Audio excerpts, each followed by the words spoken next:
This is Yumaru, the most popular high school girl who not only excels in her studies but also helps kids and old people to cross the road. Everyone is flattered by her beauty, she seems to be an angel. But this doesn't last forever, as when Yumaru reaches home, she changes into a lazy, cheap form and starts causing chaos. Her brother Teihei watches, thinking about what to do with this girl. In evening, Yumaru is surfing the web. Teihei watches her and says eat dinner first. She crawls to the table and starts eating. Suddenly she screams and says I forgot to buy Jumpu manga, please go and buy it. Teihei says I'm exhausted after work, buy it on way to your school tomorrow. She says everyone will see, I have good image among my classmates. I told them I don't read manga. Instead I spend time reading poetry. Please go and buy it. Teihei angrily says no, wait for tomorrow. She pouts and throws herself on the bed, rolling and crying, saying, I want to read it today. Teihei recalls, since she moved in with him, she became lazier and more selfish. He gets up. Yumaru is surprised that her tantrum gets no reaction from her brother, so she pulls the puppy face. Tiwis, Uni-chan. Teihei shouts, no. Shocked by this she starts screaming and crying.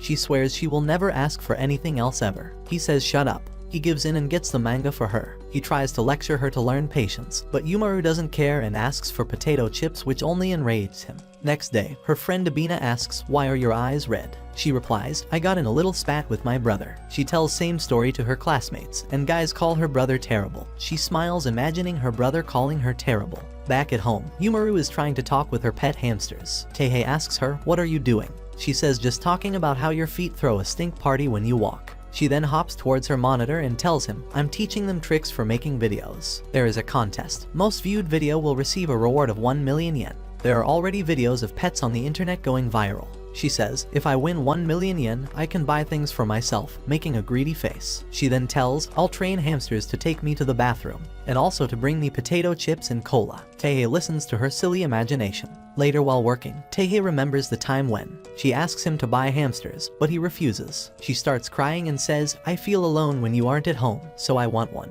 Everyone listens, and they look at him with hatred, wondering how he could make a cute girl cry. So, he finally has to buy 2 hamsters for her. She's happy now, after a lot of drama. At present he remembers something and runs to Yumaru, asking, have you cleaned your hamster's cage yet? But she's already fast asleep and is dreaming about 1 million yen. Later that night, Teihei is kept awake by Yumaru's constant clicking on computer. The hamsters keep running, and Yumaru watches the winning video, implying that someone else won the contest. The next day, Yumaru walks to school with Abina. All the attention is on her because she's beautiful. Abina feels ugly next to her. Yumaru asks, what happened? She replies, it's just everyone is staring at you because you're cute. Yumaru says, you're cute too, which touches Abina's heart. In class, Sylphine comes to Yumaru and brags about her 99 score. She looks at Yumaru's mark of 100 over 100 and is shocked. She calls her rival and walks away. Next to Yumaru, Abina gets bad marks and she watches her crying. So, she comforts her. During PE, Yumaru impressively swims and then makes it first out of the pool.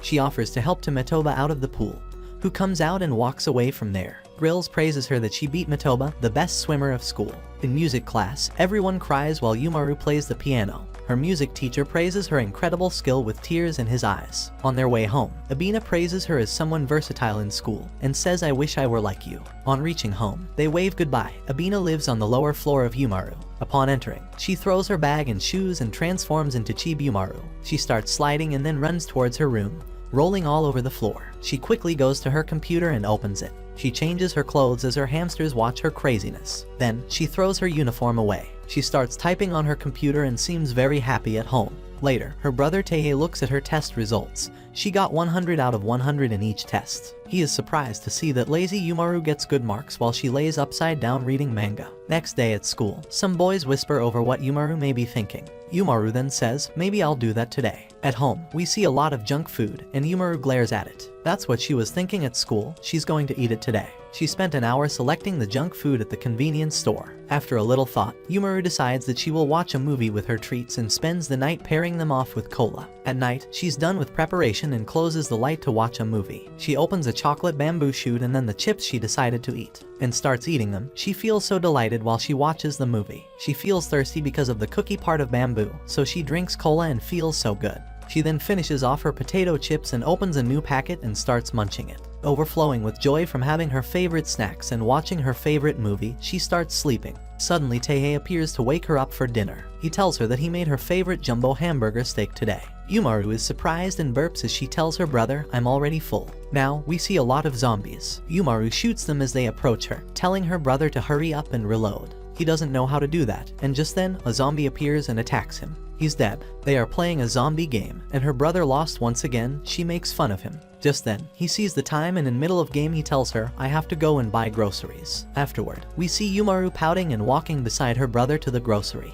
He's confused about why she's angry and asks her, why did you come with me? You can play games at home. At the store, Teihei looks back and sees how charming Yumaru is, a completely different person. And people around her praise her, saying she looks like a model. While she is still angry at her brother, she turns away her face, and he doesn't know what to do. He then walks to buy groceries. He takes some chicken but just then sees the trolley full of junk food. He looks at Yumaru, but she pouts. He tries to put some back, but she adds more. This is very annoying. To make her cheerful again, he gets ice cream for her. Suddenly her eyes glow. But her happiness doesn't last as she drops the ice cream. She's about to cry but pouts once again. On the way home, Teihei is very much exhausted as he has to carry all the groceries. He asks Yumaru to give him a hand. Just then, a memory strikes him when she complained about carrying her own bag and offered to forgive him if he played games with her all day next week. He realizes playing games with her will make her forgive him. He tells her, let's continue the game when we get home. And Yumaru turns around with a big smile on her face. Later, they play again but Teihei still keeps losing. And Yumaru tells him, you suck at it. One fine day, Teihei comes home tired. The thought of his sister waiting for him to return and cook gets him more tired. When he enters, he's shocked to see that Yumaru is totally different today. With a smiling face, Yumaru says, I'm always like this, but Teihei disagrees. Yumaru hushes him and whispers that Abina is around and he should support her. He is shocked to see his apartment neat and orderly despite Yumaru being around. He is even surprised to see she took out the trash. Then he realizes her friend from school Abina is around and Yumaru has to show her perfect public appearance in front of her. Seeing this opportunity, he walks to her, grabs her shoulders and says, feel free to come whenever. Abina gets flustered, says, okay. Immediately Abina goes home after thanking them for the meal. Yumaru transforms into a chibai otaku again. She starts drinking cola. She falls to the floor satisfied, calling the drink sinfully good with her eyes gleaming in happiness. She expects her older brother to lecture her, but he doesn't do that because he is impressed with her behavior this time. He even bought her favorite Octoballs snack on his way back from work. However, as he opens the bathroom door, he's shocked to see that Yumaru had packed all the trash in there. Very irritated, Teihei shouts at her, explain yourself, but Yumaru runs out complaining about the wasabi-flavored snacks he bought for her, telling him she is the one that is supposed to be angry. Meanwhile, Abina is back in her apartment still blushing at the thought of Teihei grabbing her. It is early Sunday morning. Chibai-looking Yumaru stayed up all night playing games. She is bored because she does not have anything to do other than wait for her Sunday morning shows. She drinks some cola and sees her brother sleeping peacefully. She mischievously wakes him by shouting into his ear with a megaphone, Oni-chan, it is time for work. Teihei jumps awake, looks at the time to see it's 5:15 AM on Sunday and glares angrily at Yumaru. She grins and tells him, morning Oni-chan. With heavy eyes, he begs her to sleep, but Chibai Yumaru refuses. However, she thought of lying next to him in her pretty outdoor face so he won't be able to sleep. But she ends up falling asleep with her brother. Teihei watches her, saying she couldn't stay awake to go through with her plans. Looking at the system, he realizes she has been playing games alone and with a smile he decides to join her later. He falls back to sleep. She wakes up angry with her brother as she had missed her Sunday morning shows. On her way back from school with Abina, Yumaru gets a flyer which is for a rock-paper-scissors tournament. Yumaru happily stares at the flyer with sparkles in her eyes, because it is a rock-paper-scissors tournament for a supersized Necolumus plushie. She hears Teihei come home and runs to him. She shouts, Oni-chan, you got to help me, and jumps with the flyer on his face. For his sister's sake, Teihei calls off an extra shift at work. But on realizing it's for a supersized Necolumus plushie, he gets very angry. However, Yumaru makes a puppy face, blinking her eyes. She tells him she just wants to have fun with him since he was always busy working. Falling for her tricks, he enters the tournament through the north gate and Yumaru goes through another gate. And then he realizes that Yumaru separated to improve her chances of winning. As the tournament begins, Teihei makes it to the finals, and he is surprised that his opponent is Abina. She gets flustered seeing him. He defeats her. On their way home, Abina tells Teihei he was good at the game. Seeing her look flustered, he gives her the supersized Necolumus plushie because she seemed to really want it and he thought that not winning would affect her relationship with Yumaru. She refuses at first, but later she happily accepts it and thanks him. Immediately Teihei got home. A very angry Yumaru attacked him for giving Abina the plushie. Apparently, she had been stalking him since she was eliminated from the tournament early. Meanwhile, Abina is hugging her plushie at her apartment calling Teihei, Oni-chan. So few days later he is forced to buy the plushie off an online auction so Yumaru will stop sulking at him. The next day she escorts him for grocery shopping. Teihei sees her mischievous face and tells her no games. With sparkles in her eyes, she agrees, but he knows that she is definitely up to no good again. Yumaru thinks about throwing a tantrum in public to get the game, but also Teihei plans not to give in even if she does that. At the store, Yumaru in her Chibai Otaku form asks him to buy the latest game. They are shocked to see Abina. She transforms into perfect Yumaru so Abina won't know her true nature. After shopping, Tei takes them to a restaurant for lunch. Yumaru squeezes her face at the table, then smiles, offering to put ketchup on her older brother's omelette rice. She uses the ketchup to write "game now" on his omelette, which shocks Teihei. He looks at Yumaru, who is smiling, but her angry Chibai form pops out, shouting, "Game. Game." Teihei ignores her and focuses on conversations with Abina. This gets her very angry and she transforms into her Chibai form. She jumps on Teihei's head, pulling his hair, and starts crying and shouting, "Buy my game. Game now." Realizing Abina is still there, she transforms back to perfect Yumaru, relieved that her true nature was not seen by Abina. Teihei gives in and buys her the game. Yumaru shows Abina the game on their way home. The next morning, while waiting for Yumaru to go to school together, Abina remembers coming to Tokyo for the first time 1 year ago. She is from Akira and occasionally speaks her dialect when nervous. Everyone will stare at her, but no one would look her in the eye when staring.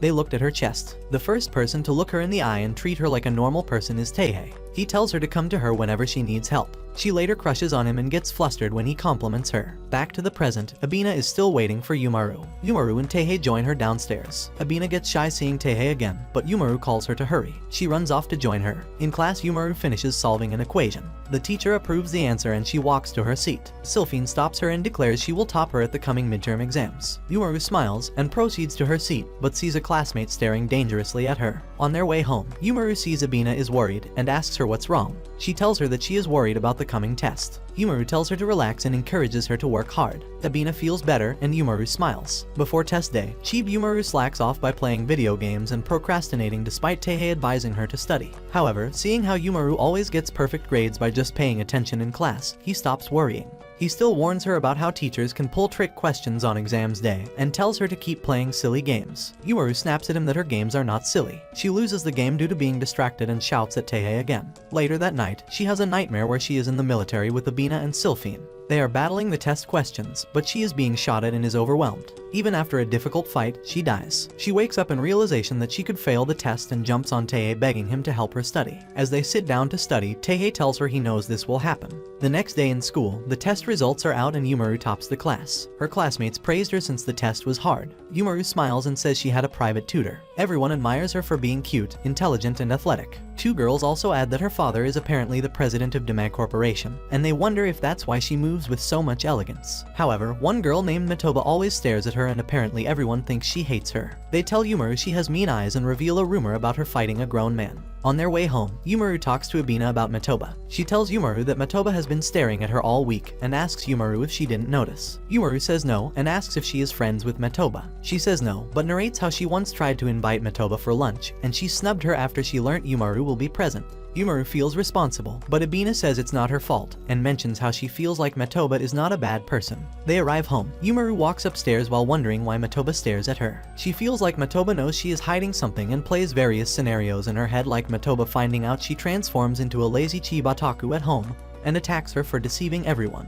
Abina begs her, then she calms the situation and asks them to join her to ride flying hamsters. Yumaru snaps back into reality after remembering a new gaming quest. She grabs her phone and starts playing. She gets hungry and wonders when Teihei will return to cook dinner. Looking at the clock, she sees it's Wednesday and starts drooling at the thought of meat. Suddenly, she hears the doorbell ring. She runs to open the door in her Chibai appearance with hopes that it is her brother, but to her biggest surprise it is Matoba. Matoba coldly stares down at her little form. Chibai Yumaru is terrified and shaking. Just as Yumaru thinks that her cover has been blown, Matoba doesn't seem to recognize her and thinks she's cute little girl. Now inside the house, Yumaru wonders why she let her in. Matoba looks nervous as Yumaru observes her curiously. She reaches out to speak, but shy Matoba cuts in, quickly apologizing for not introducing herself, and says, "I'm Matoba Kiri." Then she asks if she's Yumaru's younger sister. Yumaru looks surprised, but quickly agrees that she is Yumaru's younger sister, Kamaru. Matoba compares her elegance to that of her older sister. Yumaru objects, but looks proud of herself for just coming up with an alter ego called Kamaru. Chibai Yumaru realizes that Matoba looks very comfortable around children and loves them. Matoba explains that she is not a stalker and she came to return Yumaru's student ID, which she had lost. She also expressed interest in being friends with Yumaru because she admired her. Yumaru thanks her. Matoba excitedly asks her for permission to call her master, making Yumaru feel weird. Teihei returns home and is surprised to see Yumaru in her Chibai form hosting a schoolmate. Yumaru introduces Matoba as her new friend. He tries to greet her, but her icy gaze sends him back, terrified. Then Yumaru realizes that Metoba is shy to talk to anyone but kids. During swimming practice in school, Yumaru takes the lead. Their coach praises her for beating a new record. Abina is still passed out. Sylphine is very angry. Yumaru takes off her goggles elegantly, and Metoba admires from a distance. Another day, Metoba visits her master, Kamaru. She daydreams about accepting to walk with Yumaru as her sword and shield. The thought makes her blush. Kamaru sees her face and asks her what is the matter. Metoba is startled and shouts nothing. She tries asking Kamaru for advice on how to make friends with Yumaru, but ends up keeping quiet because she is embarrassed. The next day in school, Metoba walks down the lobby with an icy expression. Other students are terrified to approach her. However, Yumaru sees her and runs to her, breaking the icy environment. She thanks her for keeping her little sister company and asks her if she would like to walk home with her. Metoba looks very petrified, but agrees. While heading home together, Metoba looks at Yumaru with an accomplished face, and Yumaru looks back with a smile, but immediately she sees Abina, she turns cold. Yumaru notices and explains that Abina always walks home with her because she is her good friend.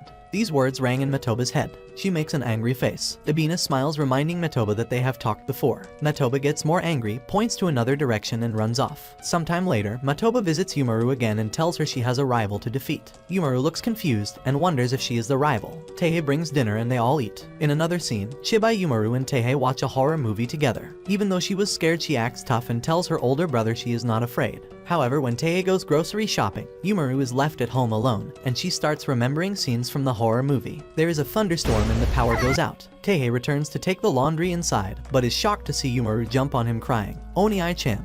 In the next scene, Yumaru walks down the street elegantly with Abina, gathering attention because of her beauty. Suddenly, she stops to check out an arcade shop that caught her attention. Abina asks, "What is it, Yumaru?" And she says, "Nothing, let's go home." Later, she returns and enters the arcade with a scary aura which attracts the attention of all the players inside. The employees identified her as a legendary gamer called UMR, a gamer that dominated every game of every genre and obtained prizes with a single coin. The most dangerous gamer of all. They realize Yumaru has her eyes on the latest Sourpuss Nyankoro dolls, but an employee says, "I've already arranged the prizes in that machine to make it difficult to win." Just then she takes out them, shocking the employee, who screams out she aimed for doll's tag. Now she looks at another prize and her eyes shine brightly. However, the employee says to his comrade, "I have weakened the claw's motor, so it won't be easy to take out the prize." But Yumaru is such a pro player that she takes out it also, shocking the man.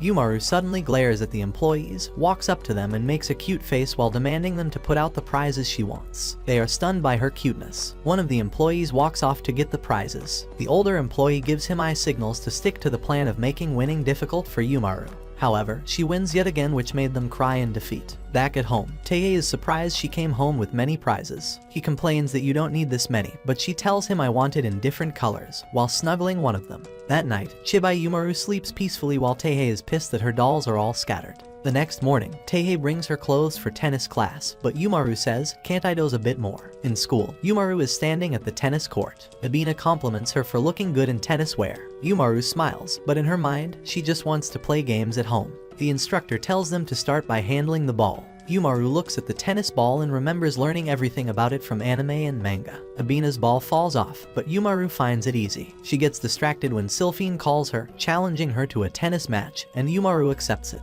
It's time for their match. Sylphine teams up with Abina, while Yumaru teams up with Metoba. Abina doesn't know how to play, and Sylphine says, "I'll handle everything." The match starts, and Yumaru wonders if it will be casual with the whole class watching. Sylphine screams, "I will surpass you." She serves first with a style she calls Kanzone Sylphine Smash. But just when he makes a victory pose, ball smashes back at the painting behind her. It is Mobita who did this, and Yumaru is also amazed by her athletic skills. And Sylphine is totally shocked. Now, Sylphine and Abina have to serve. Abina gets nervous while serving, drops the ball on her head, and gets scolded by Sylphine. Now it's Yumaru's team's turn to serve. Yumaru feels sorry for Abina and serves gently so she won't hurt Abina. Sylphine excitedly dives to counter the ball, but she breaks through her floral painting. Yumaru serves gently again, and Sylphine dives into the painting once more. With excitement gleaming in her eyes, Sylphine praises Yumaru for an excellent serve but lets her know they are just getting started. Yumaru looks at her surprised, then sees her bruised knees. She keeps serving gently with Sylphine, who counters with force. Metoba hits the ball too. In her thoughts, she is protecting Yumaru because she loves her. This thought leaves her very flustered. They continue serving, but their instructor asks if they know the rules. Eventually, she requests them to stop. However, Yumaru still won't stop, and Sylphine tries her best as well. Later, Yumaru lies tired on the floor, and Teihei asks what happened. She says, "I'm too tired after the game." The next day at the office, a junior colleague named Alex gives a gift to Teihei that he got for him during a visit to his uncle in Europe. Teihei accepts the present with a smile. He brings the present home, which is a nodding cat. Yumaru looks at it with a weird face and calls it ugly. Later that day, she plays with it alongside her other toys and accidentally breaks it when she trips on the table. Yumaru's face goes purple in fear after seeing this. She looks at the broken present as she imagines her brother scolding her. She transforms into perfect Yumaru and begins to repair the broken ornament. She observes the ornament to decide where to start. Priding in her skills as a straight art student, she is confident. She takes note of the mechanism using examples on the internet. She begins by joining fragments of the head with an adhesive and files it with sandpaper. Yumaru recreates it from scratch after seeing the head badly damaged, but she forgets what the face of the cat looks like. She screams in anxiety. She focuses hard to get a mental picture, and after drawing it, she screams because it's wrong. She transforms into her chibi form and starts running around the table worried about her brother's reaction. Eventually, she tells him the truth while afraid that he might shout at her. However, he accepts her apology, making Yumaru very happy, but then he asks her how she got the materials to make a new one. With a grin on her face, Yumaru tells him she bought them using his card. Teihei screams, "How do you know my pin?" The following day, Yumaru is busy playing games and then noting down combos. Teihei comes home to see an invitation to a game tournament. Yumaru asks him to join her. On the day of the tournament, Teihei and Yumaru are in the arcade shop. Yumaru tells him she's going to sign in. Immediately after she leaves, Alex, Teihei's colleague at work, comes to greet him. He tells him he came for his sister. Suddenly, the lights in the shop go out, they hear a loud bang. Teihei is shocked to see a hyped crowd, and Alex explains that the tournament is used to decide the true king of fighting games. One of the arcade employees starts introducing players in the tournament. He introduces the first player to be a reigning champion, UMR. Teihei is shocked to see it as his sister. Alex is excited to see her, but he pretends and also acts excited. The next player is introduced as UZR, followed by JNB, CHJ, then DDT, and SKH. Yumaru is impressed to see several champions and resolves to win. Finally, the last player is introduced, and it's TSF, which is Sylphine, Yumaru's classmate. Yumaru looks shocked to see her. Yumaru is up against player SKH in round 1, and she wins effortlessly. Sylphine defeats her opponent and they enter the finals to battle each other. Yumaru is worried about Sylphine finding out her real identity. After Sylphine introduces herself, she is glad to know she is not recognized. Sylphine keeps beating up Yumaru in the game. Yumaru is nervous and scared she will lose. She sees her brother, Teihei, watching among the crowd and froze. Sylphine, who is about to deliver the finishing blow, turns to see what made Yumaru freeze. She sees a handsome man next to Teihei and froze too. She feels embarrassed and runs out in the middle of the game. Yumaru was automatically declared the winner. Sylphine runs out of the arcade and steps into the street, but a hand grabs her hand from behind. She turns to see Alex, and her face turns red. The next day in school, Yumaru is worried about Sylphine. However, she comes to class telling Yumaru how she will top her in tests. Yumaru smiles, knowing Sylphine is okay and her usual self. In school, everyone is looking at the semester results. Yumaru again comes first in class. Her classmates praise her, but Abina cries after seeing her low score. Suddenly petals start falling and they are surprised. Sylphine twirls towards them, telling Yumaru she will beat her next time, then twirls away spraying more petals. Yumaru and other classmates look at her in surprise. It's now summer break. Yumaru is spotted in the arcade shop playing games. Apparently, that's how she wants to spend her summer. She is focused on her game, but suddenly Sylphine appears and calls out her game name UMR. She didn't recognize her. Yumaru hurriedly wore mask to hide her identity. Sylphine comes closer and challenges Yumaru to play the game. She then takes her to play the game. They start with the coin game. While playing, Sylphine accidentally wins 5,000 coins. Yumaru is amazed by this, but she gives all the coins to Old Man who had been losing, and says coin game is just a game of luck. They then play other games like shooting and rhythm games. After a while they get exhausted of playing, but none of them win. Yumaru thinks back to how hard she has been playing, and to make her happy, she takes out a award pin, gives her and declares her winner. Sylphine is happy to hear this as she throws petals in air, then asks UMR to be her friend so they can together to defeat Yumaru. Yumaru is in cold sweat because she is the real Yumaru Sylphine is unaware of. In next scene we see Teihei walking under the scorching sun rays. Meanwhile at home, Chibi Yumaru spends time lazing around playing with Matoba as Kamaru. She gets spoiled by Matoba, enjoying the summer vacation, who brings her cold drink and Yumaru enjoys the drink, turns up the AC, saying they should enjoy summer some more. She then lays down while Matoba fans her. Yumaru is very happy and imagines being pampered at the beach by Matoba. Eventually, she falls asleep, while Matoba smiles at how cute Yumaru looks while sleeping. She suddenly screams out, "She's so cute." She touches her cheeks and goes crazy saying what an adorable face. She tries to get a camera to capture the moment, but Yumaru holds her skirt. She looks back to see Yumaru holding her. Yumaru starts climbing up her body, looking even cuter. She falls down from seeing too much cuteness. Holding Yumaru, she closes eyes and imagines running on beach with Yumaru, sunbathing with her, and playing with dolphins in water. And now she is soundly sleeping with Yumaru.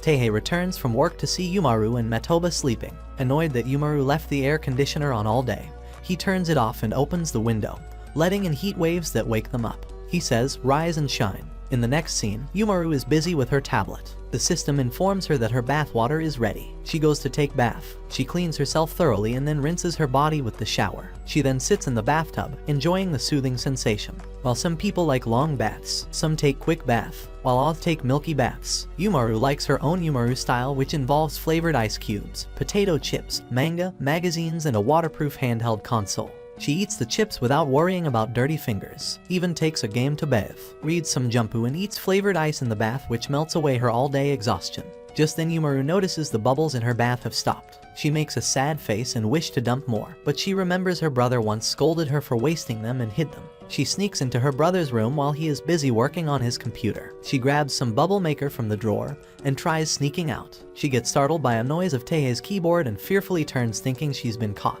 but sees her brother didn't notice. She scurries off. Back in the bathtub, Yumaru looks very happy as the bubbles are enough. She feels very relaxed, but now she gets thirsty staying in the bath for long. So after bath chibi, Yumaru gulps down a bottle of cola. Teihei warns her not to drink too much cola, but she looks too happy. She runs off to get coffee, but trips over water on the floor and the cola splashes on her. Next day, while doing laundry, Teihei notices Yumaru only has hamster hoodies as clothes for a teenage girl. He goes to open her drawer, it also has same hoodies. He calls out her and gives her some money. She is amazed to get money and asks, "Are you bribing me for something?" Teihei replies, "It's for shopping, go get some clothes for yourself." The next day she arrives at the shopping mall with Abina. Metoba is waiting for them. Yumaru tells Abina that I have invited Metoba also. Just then she spots Metoba and then they approaches her. Metoba thanks Yumaru for the invitation. However, she is surprised to see Abina as she thought it would be just her and Yumaru and makes face. To handle the situation, Yumaru tells her let's do shopping. They all look up and are amazed to see many stores in the mall. They enters in one of them.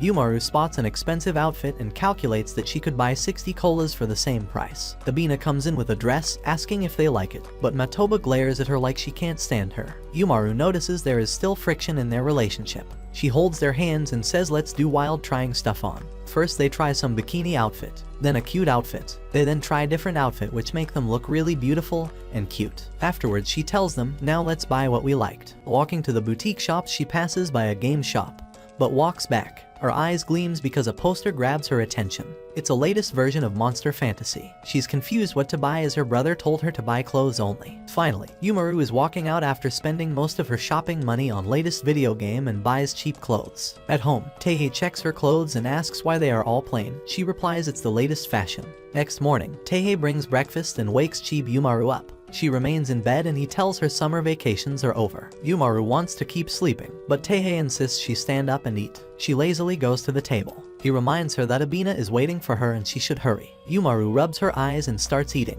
Afterwards, she is sleeping again with snot coming from her nose. Seeing this, Teihei shouts, "Wake up!" while Abina is out with a cat waiting for Yumaru. Now they all walks for their school and work. Back at his office, Teihei's colleague Bomba slumps back, tired. He tells him work just started. Alex calls him for help as his computer is frozen.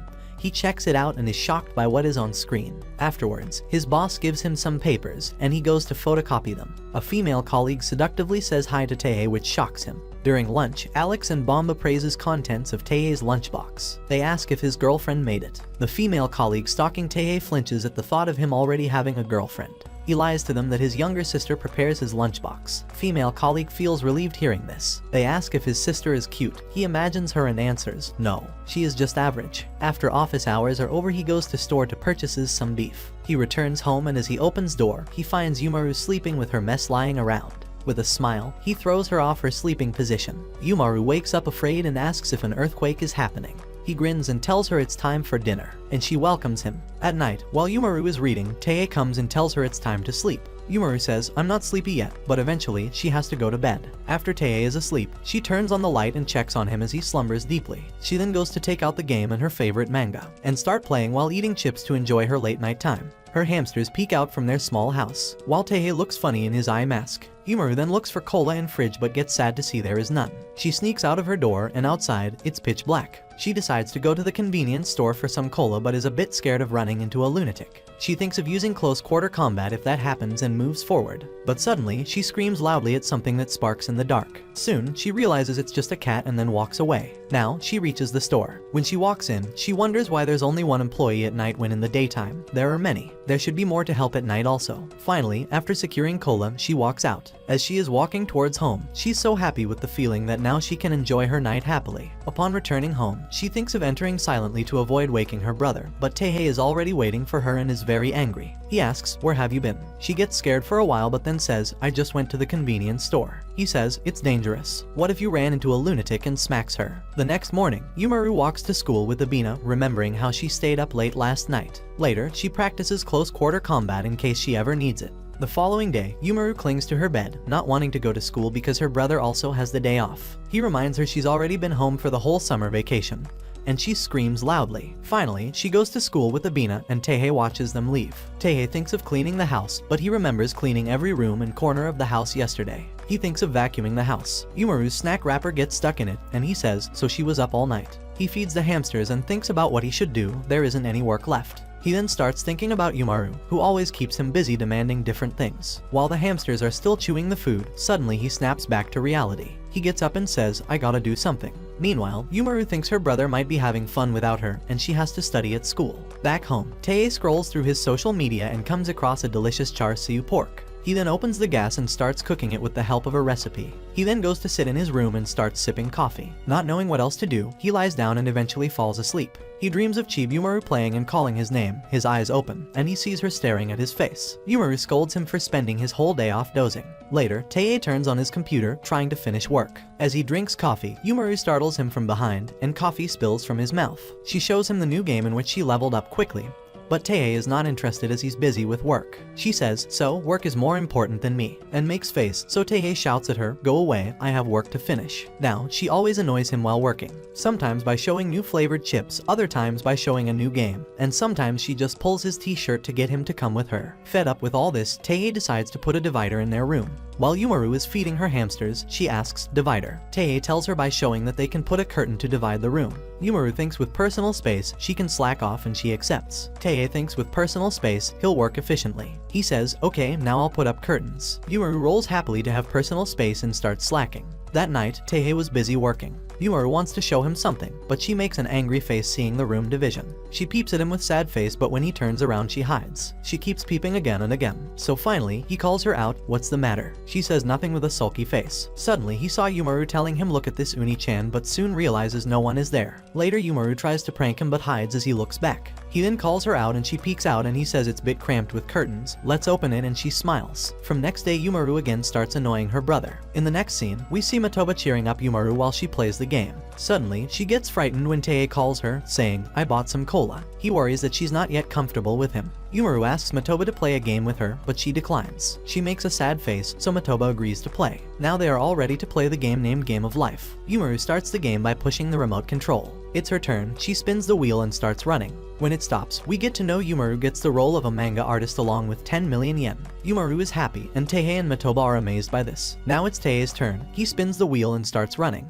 When it stops, he gets a chance to change his career. Girls look at him as he thinks hard about which career to choose. As the game continues, Yumaru wins another 50 million yen, with which she buys a desert island and lives like a queen. While Teihei works hard and gets 5 million yen, he opens his restaurant and becomes the chef. Now he has a family in the game with 3 children and a wife. Matoba wins a gold medal as she trained hard to become a top-level swimmer, plus 10 million yen. But she sustained an injury by slipping on a banana peel, and her bad luck starts. She retires from swimming, and God of Poverty has appeared. Teihei decides to close his restaurant to help her after seeing her condition. Yumaru says, "You will lose money like Matoba." He says, "I'll support Matoba," and Yumaru smiles. Yumaru goes to Matoba, who is surviving by doing a low-paid job, and says, "Don't give up." They enter a new place, and she turns and smiles. Teihei is also there to support her. When she saw him, she blushes and accidentally crushes the remote control.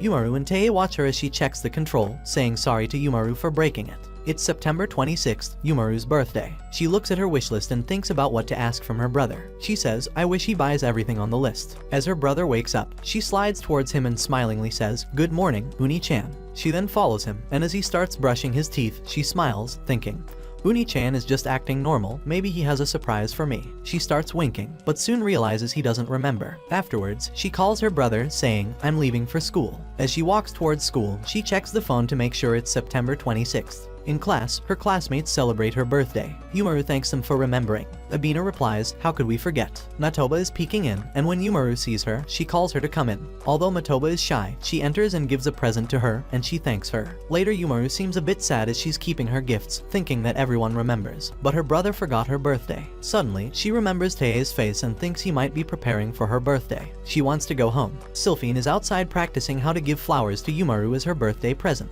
Yumaru runs past her to get home. She runs up the stairs, opens the door, and slides in. She looks at Teihei, who is decorating the house for her birthday. She smiles, and Teihei embarrassingly welcomes her because he's caught, and she starts teasing him. In the next scene, Teihei is cleaning the house while Yumaru is busy playing a game. She asks him to bring some cola as she plays. He brings it and looks at her. She says, Thank you, Oni-chan. He then goes to do other chores, thinking Yumaru has become even lazier. Suddenly, she calls him, asking for chips. After giving her the chips, he takes a box in her room to throw it away. Yumaru calls again, addressing him as Oni-chan. Teihei stops and asks, what's now? She replies, just felt like saying, making him feel annoyed. He puts the box in a garbage bag and takes it to dispose of while Yumaru's hamsters are running. Later, Yumaru seems a bit stressed and asks her brother about the box, which was having her doll. Teihei looks at her and says he threw it away in the morning. Her doll falls as she gets shocked by hearing this. She asks why, and Teihei says he thought he was of no use. In her mind, she thinks, well, I don't really care. But Teihei panics, asking if it was very important and looks at her. She turns around, smirks, then turns back with a teary face. Her words pierce him as she cries out loudly. Teihei is completely dismayed. She then smiles, thinking, I have guilt-tripped him, and jumps inside the bed. Later that night, Yumaru wakes up and starts looking for Teihei. She searches all around the house, calling out Uni-chan. She then goes to her room and sees her doll. As she grabs it, she remembers she guilt-trapped him earlier and feels bad,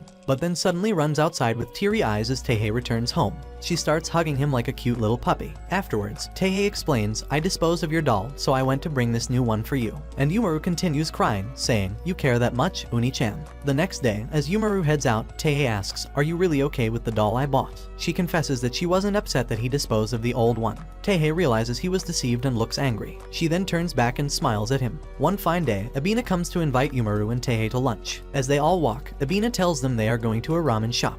Yumaru seems very excited, and Teihei remembers he won't allow her to eat ramen at home, so she might get to eat her favorite one. Now they have reached the restaurant, and employees welcome them wholeheartedly. Teihei then checks the table if it is clean. Just then, Yumaru shows him the meals they should try out on the menu. Ramen is served, 1 hot red ramen and 2 double garlic. Abina struggles with separating the sticks, while Yumaru and Teihei do it calmly. Yumaru takes the first bite, and in her mind, her chibi form screams that it is delicious and says it will go well with some cola. In reality, she shows no expression while eating. Abina looks at her spoon full of ramen and then at Yumaru, admiring how elegantly she eats. Teihei complains that his food is too hot, and Yumaru calls him a big baby. Abina just stares at them. When they ask what's the matter, she smiles and says nothing. After lunch, they all head home. Yumaru and Teihei thank Abina for treating them. Abina stops and recalls how happy Yumaru was while eating ramen. She then runs and says, let's come again someday. In the next scene, we see a pub. Teihei is in the pub with his colleague Bamba, who cries to him about his relationship problems. He drinks a whole beer at once and asks for another. He then asks Teihei if he has a girlfriend. Teihei says no and asks what makes him think that. Bamba tells him that others have seen him with pretty girls and asks about them. Teihei says they probably saw him with his sister. Bamba doesn't believe it and says, what kind of guy goes shopping with his sister? He then gets enraged and says, the thought of you having a woman pisses me off. While Teihei just makes a face, Bamba suddenly starts smiling and asks, can I come to your house with you? Teihei wants to say no but allows him to stop spreading false rumors of him having a girlfriend. They take the train to go to Teihei's place, and Bamba is very excited. They arrive home to find Shibai Yumaru sleeping. At first, their faces look expressionless, but suddenly Bamba screams out loudly, OMG, she is so cute. He says, you got a cute sister. Teihei tells him, now that you have seen my sister, go home already, pulling him and calling him a creep, but Bamba wants to stare a little longer. Just then, she wakes to see Bamba staring at her. She screams out loudly, jumping on his spiky hair, trying to adjust it, thinking her brother has changed and his hair was zapped with electricity. Later, they wave goodbye to Bamba. Bamba heads home, and as he enters, he opens his younger sister's room. Apparently, his younger sister is Matoba. She asks, what? He calls her name, sits down, and tells her to climb on his back for a piggy ride. Matoba gets embarrassed, picks up a stick, and hits him.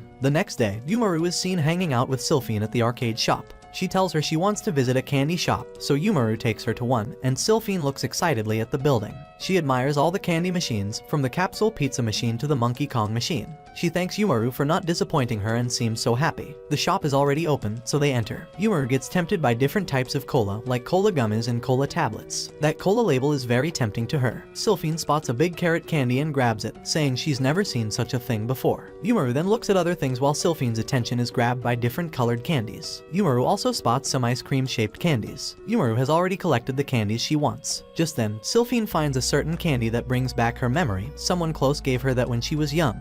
Now Yumaru says, let's pay for it, and they call out the shop owner for payment. They spot a sign that says, please shout out Granny. I might be sleeping. Together they shout, Granny.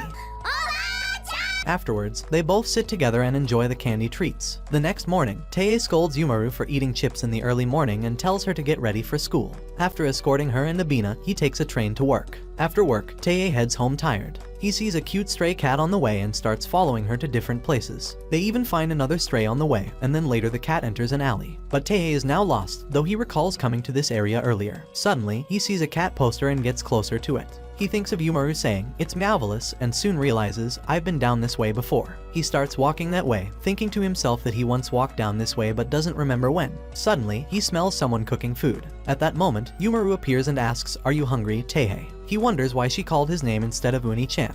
He keeps walking and again finds that cat. And as he pets it, he finally recalls old memories of coming there with his mother, a spitting image of Yumaru when he was young and used to go to school. And he realizes earlier he recalled her and not Yumaru. This memory led him to find his way home. The next morning, Yumaru looks outside and gets excited to see snowfall. She goes to tell her brother, who is lost in his dream where he's pampering cute cats. Tei gets up to look outside and says, it's better to stay home today, it's gonna be too cold. Yumaru prepares all the things to play. He looks at her, and Yumaru says, sit here, let's play the whole day. Tei refuses and says, let's take out Kotatsu, the warm table for winters. Hearing this, Yumaru gets excited and comes in her beautiful form. Tei says, first, clean your messy room. She starts cleaning, and Tei looks at her and scolds her for not doing it properly. He imagines, what will she do without me? A total mess. They then collect the garbage in a bag. Yumaru quickly puts all the books on the shelf, while Tei starts cleaning the floor. Suddenly, he sees Yumaru reading manga and scolds her, no slacking off. Yumaru then happily sets up the warm blanket with Tei. After they finish it, it looks so good. Yumaru then just slides inside it and feels so happy. It gives her the feeling that she's in heaven. She suddenly remembers something and runs towards her cupboard. It was for her cola, games, and other stuff. She says, I've finally completed my paradise. Tei says, it feels so warm, right Yumaru? But soon he realizes Yumaru is already asleep. Just then, he remembers, you catch a cold if you leave your upper body exposed. He tries to tell her, but she slumbers deeply, so he decides to wake her later. Meanwhile, Abina is eating fruits inside her warm blanket. Matoba is just asking her brother to get up and go to his bed by shaking his head, but he wants to be there more. Sylphine jumps into her warm blanket. Her brother smiles to see her happy. Back to Yumaru, she is still sleeping, and Tei also falls asleep. They both dream about playing happily with cats. Now it's the 24th of December, one day before Christmas. Yumaru is doing Christmas decorations. After finishing, she says, yes, it's Christmas, which means winter feast. Everyone goes out to celebrate Christmas, but I will stay at home because I don't want to go out, and will enjoy a nice laid-back party at home. She then looks at the time and happily waits for Tei so they can enjoy. Meanwhile, at the office, Tei and Bamba are working overtime. Bamba is overwhelmed with workload and says, look at the stacks, there is so much left. Tei tries to encourage him, and Bamba says, can't we go back to the old days, and reminds him of their young, free days. He then asks him, wanna dress up as Santa with me? Just then, Kano speaks from behind, are you slacking off? Bamba is in cold sweat and says, I was just taking a bit of rest, supervisor. She turns to Tei and affectionately says, sorry for keeping you during Christmas, and Bamba gets jealous. She then asks, do you have any Christmas plans? He says, no, I'll go back to home. Back at home, Yumaru scrolls her phone because she's bored and is waiting for Tei. She comes in her perfect form and feels lonely. Just then, the doorbell rings. She goes to check, and as she opens the door, she sees Tei in a Santa dress, and Matoba is also here. Matoba gives her the Christmas present and then starts talking with Tei. Yumaru looks at the gift and then checks the message Abina sends her, wishing Merry Christmas. She then smiles and thanks Matoba for the present. Meanwhile, Bomba reaches home in his Santa costume but finds his sister is not at home.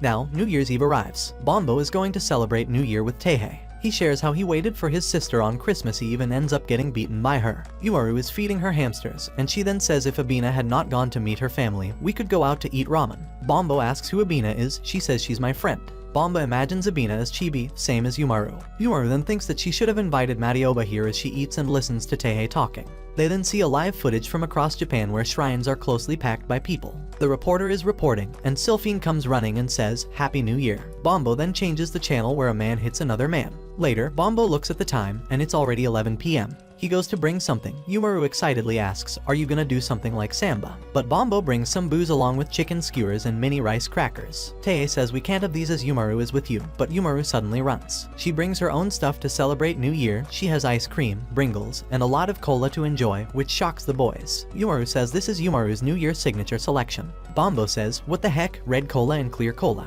Yumaru says, "Cola is the uncontested king of all drinks, at number 1. Bombo and Yumaru then say, "Let's party." Yumaru takes her first bite. Bombo says, "It's yummy as he never had chicken and chips together before," and then eats more. Teihei tells Yumaru to eat her green onions too as Yumaru enjoys eating. Yumaru then eats ice cream and says, "It's so tasty." Bombo opens his booze while Yumaru opens her cola. They both start drinking it and they suddenly cry out loudly, "It's so good." She then starts finishing her ice cream, and Teihei silently stares then and drinks his booze too. Later, while Teihei is talking with Bombo, they see Yumaru falls asleep. She is lost in the memories of how she spent her last year with everyone. Bombo asks, should we wake her for countdown of New Year? Teihei says, let her sleep. The new year starts, and they both enjoy it with a drink. The next day, Yumaru is playing and lazing. Teihei enters the room. He walks to her and sits. In a serious tone he asks, "Do you remember the promise you made?" Yumaru asks, "Which promise?" And Teihei reminds her, recalling the month of November when Teihei scolds her to start cleaning her room as it's totally a mess. She says, "This year is almost over. I promise I will start doing that from next year." Yumaru suddenly remembers and screams, "Oh no, next year has started."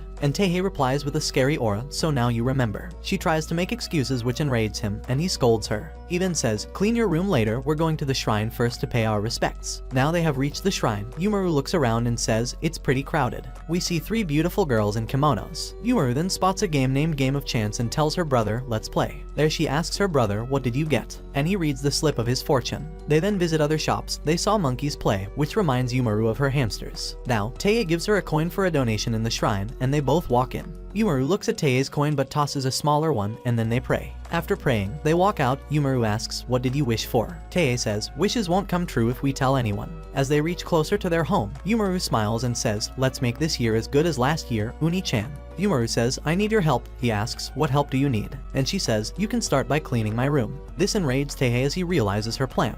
In the next scene, we see Matoba wearing an apron and starting to mix something. She puts out the flour, but some of it falls. Her brother, Bamba, watches her from behind the door. She then starts rolling the dough, but it turns out to have many holes. Her brother appears from behind and asks what she's doing. She tries to hide everything, but the contents on the table reveal she's making sweets. He asks her, "Tell me, for whom are you making these?" She says, "Shut up and leave." Hearing this, he turns around and walks away. Afterward, she puts the cookies in the oven for baking and looks at a book while thinking about Yumaru's reaction when she gives her the cookies. Suddenly, she realizes cookies are burnt and rushes to open the oven. She starts preparing new ones for Kamaru first and puts the burnt ones in a bag. After baking the new ones, she says, "They look so perfect." She goes to get bags for cookies, thinking Kamaru will like them, whom she thinks Yumaru's sister. She happily brings bags for cookies thinking next, she'll cook for Yumaru. But her brother is already eating her cookies. Even though he has almost finished them, she looks at him silently. Smiling, he says, "These are yummy, so you are baking for me." As he eats more, she walks away and, in next moment, she's standing there with a long stick. Next day, she happily walks to school with thought of giving cookies to Yumaru. But in class, she feels a bit shy as Yumaru is surrounded by her friends. She then looks at cookies and finally decides to call her, but her leg gets stuck in the table, and she ends up falling. Yumaru and others look at her, and her cookies are also ruined. Yumaru goes closer to her, holds a cookie in her hand, and looks at the bag. Understanding the whole situation, she says, "So you bought cookies for me?" and eats them. She says, "Thank you, these are delicious." Everyone is amazed by this, even Abina also. Matoba's face looks like she's about to cry. Later, Matoba eagerly waits for Kamaru's reaction as she eats the cookies. Smiling, Kamaru says, "These are great." When Teihei arrives home, Yumaru tells him Matoba left cookies for him. Meanwhile, Matoba reaches home and realizes she gave burnt cookies to Teihei because right ones are here. The next day, when Abina enters the mall, she sees a homemade sweet corner. Later, she invites Yumaru, telling her that she bought some stuff to bake chocolate. Yumaru looks at recipe books but gets depressed when she sees that it requires so much work. She puts down the book and tells Abina, "I'll be right back." Yumaru returns with Teihei, saying he was at home, so she brought him along. Teihei asks, what's the matter? And Yumaru says, help me with making chocolate. While Abina is flustered because Teihei is around, he asks her, are you okay with me being here? She blushes and says, yes, please stay. Teihei then thinks of the procedure and walks towards the kitchen. Abina looks at him, and suddenly he is amazed. He walks towards Abina and puts his hand on her, shocking her. He moves her aside to have a closer look at her two big-sized refrigerators. This even amazes him more that her kitchen looks like it's straight out of magazine.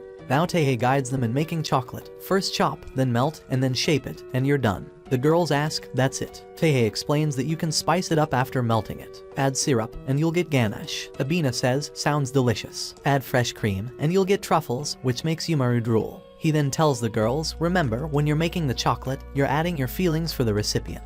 Yumaru remembers the time when Abina said she wanted to make chocolate, and wonders for whom she wants to make it. Teihei then starts telling them about the history of chocolate, and Yumaru thinks, here comes the boring history lesson. Abina blushes as she thinks about mixing her feelings into the chocolate for Teihei. Now they start making chocolate. Abina cuts them and smiles while working. Then they mix the contents. Yumaru adds some crackers to it, and lastly, they put it in the refrigerator. Once it's ready, Abina begins writing recipient's name. Carried away by emotions, she started with dear, and now she's anxious about writing Teihei's name, fearing he'll know she likes him. Yumaru's chocolate is also ready, and Teihei asks, what did you add to it? She says, rice crackers, and they continue talking. However, Abina is still confused about what to do since she made it for Teihei. But then she writes the name and says, I have finished. They both get shocked to see that she made it for herself as she wrote her own name. So Yumaru says, well, so's mine, and they both enjoy it. Next day, Yumaru gets a call from TSF, Aka Sylphine, who asks her to come soon. Disguised as UMR, she runs to meet her in an anime shop. Sylphine shows Yumaru a DVD she saved up for her. Yumaru gets happy. They then start exploring the anime shop. Suddenly, Sylphine sees merchandise from an anime series she loves so much. Yumaru suggests let's browse the shop more, and Sylphine gets excited. First, they excitedly see the cute cat toys. Then Yumaru poses like a superhero character. Sylphine smiles with a fish mask. Then she stands behind a weird poster. Now they both imagine each other in different cosplay attire. They both giggle as they enjoy exploring the shop. Suddenly, she sees her brother and hides, saying thank God he didn't see her. Afterward, they both sit at a place and talk about how much they both love anime. Sylphine says, my brother is also a fan of anime. Yumaru asks, so you must watch together at home. Sylphine tells her, no, I watch by myself. I'm a mild-mannered little sister for my brother. It'd be quite embarrassing if he saw me watching anime.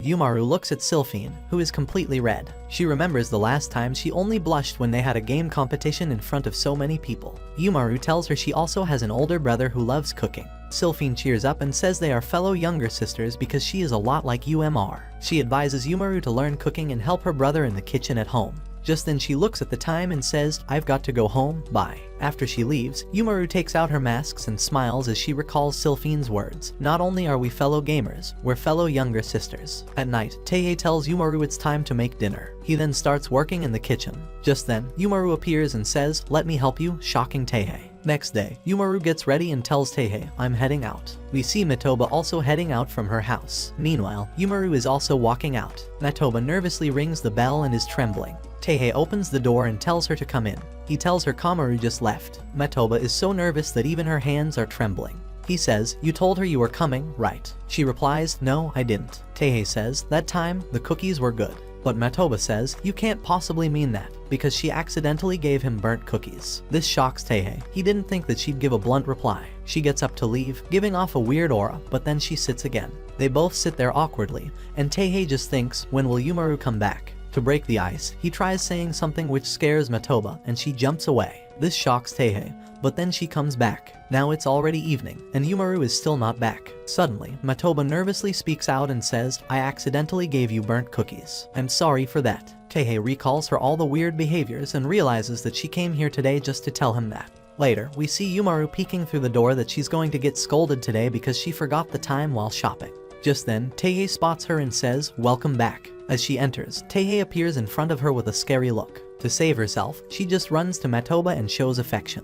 One night, Teihei comes home very late. He sees Chibi Yumaru already asleep in a messy room and then notices an untouched pudding on the table next to her. Yumaru wakes up and asks Teihei if he ate her pudding. He says no. She's so upset to see her pudding is empty. She starts rolling around and shows her anger, saying, then where did my pudding go? Teihei says, look, it's obvious you ate it. He suddenly realizes he can't blame her directly. It's not right to point fingers without evidence. They decide to solve the pudding mystery. Yumaru says, I fell asleep before I could eat the pudding. They make her hamsters the judges, and Teihei asks her questions. She says, I treated myself with cola and snacks before I fell asleep. Teihei says, then you were the one who ate it. Yumaru says, hold on, I always finish my chips before eating pudding, but this chips packet is still not empty. Teihei realizes she's not lying. She then says, you were really tired last night. You came home pretty tired, and you might have been hungry, so you ate my pudding while I was asleep. Teihei says, let's eat pudding, that might jog our memory. He goes to the kitchen and starts making pudding. Lastly, he puts it in the oven and then takes it out from the refrigerator later where he kept it for cooling. He then takes them to eat with Yumaru, saying, let's eat pudding, they're ready. Yumaru walks towards him, and when she takes a bite, she remembers something. Last night when Teihei came back home, he looked at her pudding and said, I'm gonna put it in the fridge. She got up from her sleep and said, I'll finish it now, and started eating. Teihei was changing, and Yumaru said, can you make pudding at home for me sometimes? Teihei also remembers everything in the same moment and asks, you ate the pudding, right? But she turns around with a cute face, dodging his question, and talks about pudding he made being very tasty. In the next scene, we see Yumaru already asleep while playing a video game, and Teihei looks at her, thinking, I keep telling her to sleep in her bed. Suddenly, she sneezes, and we get to know that she has caught a fever as Teihei checks her temperature. She cries my head hurts, but then smirks saying Uni-chan will pamper me the whole day. But in next second, she calls her brother not to leave her at home as he says, I'm leaving for work, and walks towards the door. Before leaving, he says, you fell asleep while gaming with the AC on, so just reflect on your actions. I'll come back soon. But Yumaru tries to avoid his scolding.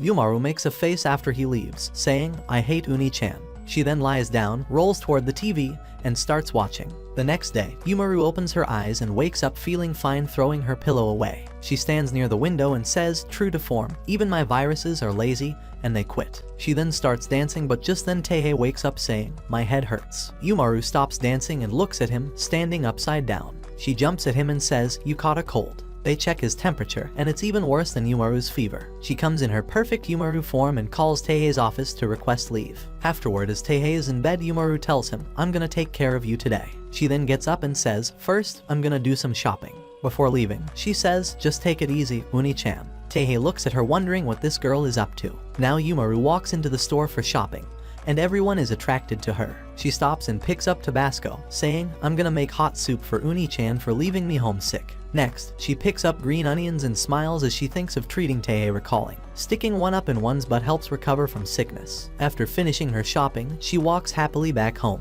Upon reaching home, she is completely shocked to see Teihei's condition. She bursts into tears, transforms back into her Chibi form, and panics, saying, this isn't funny anymore. She believes that Uni-chan caught her virus, making his condition worse. While Teihei is lying with a heavy fever, she decides to wipe out the viruses and jumps to fight them with a green onion. The virus says let's take her down together, but she fights them back, wiping them away one by one. Now, she jumps towards the whole virus army, which approaches her to fight. Later, Teihei wakes up fine and sees the green onion. Then he finds Yumaru sleeping beside him and remembers her pouty face when he was leaving her homesick. Yumaru opens her eyes, and he puts his hand on her, saying, thank you for taking care of me.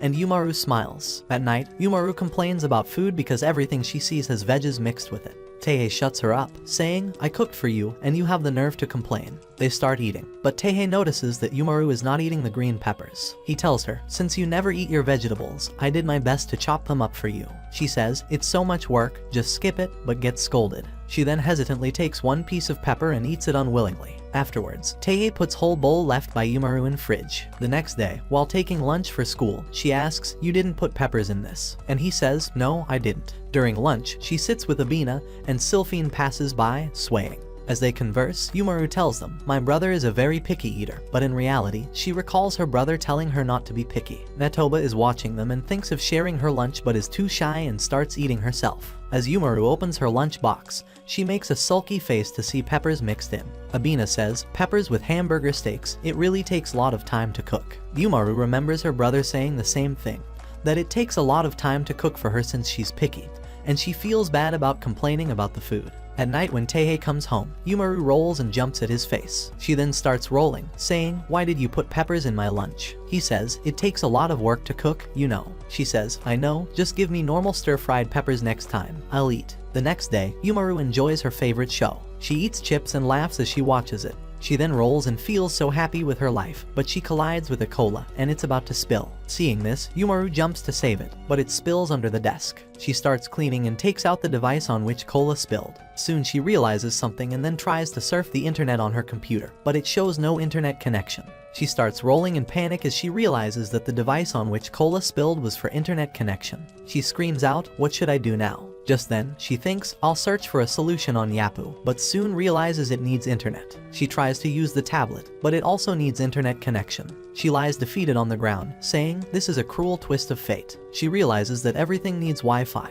and even trying to play a game is in vain without internet. She feels like she's in jail, completely cut off from the world. When Teihei and Bamba appear, they get shocked to see Yumaru. After understanding the situation, Teihei reads the manual and says the device needs repairing. Yumaru is sitting at one place and feeling low about it. Bamba tries to make her laugh with a mask, but it doesn't work. When Teihei wears it, they both laugh out louder. Yumaru rolls around, saying, "It's so funny." Afterwards, they all play cards, and Yumaru throws her cards, saying, "I win the game." Yumaru looks so happy, and Teihei smiles as he watches her. The next day, Yumaru enters a manga cafe, which has many computers, a big library, and a drink corner. Her eyes sparkle as she sees all of this, while employee standing there is amazed by her beauty. Yumaru thinks about how she'll spend her time here, especially since Uni-chan gave her money after her fit about not having internet. Afterwards, she reserves a place for herself and checks out that there are many small private rooms where she can surf the internet. She says, "It's like I'm in my own box fort." She explores the library for some manga she wants to read, afterwards puts cola and books on the table.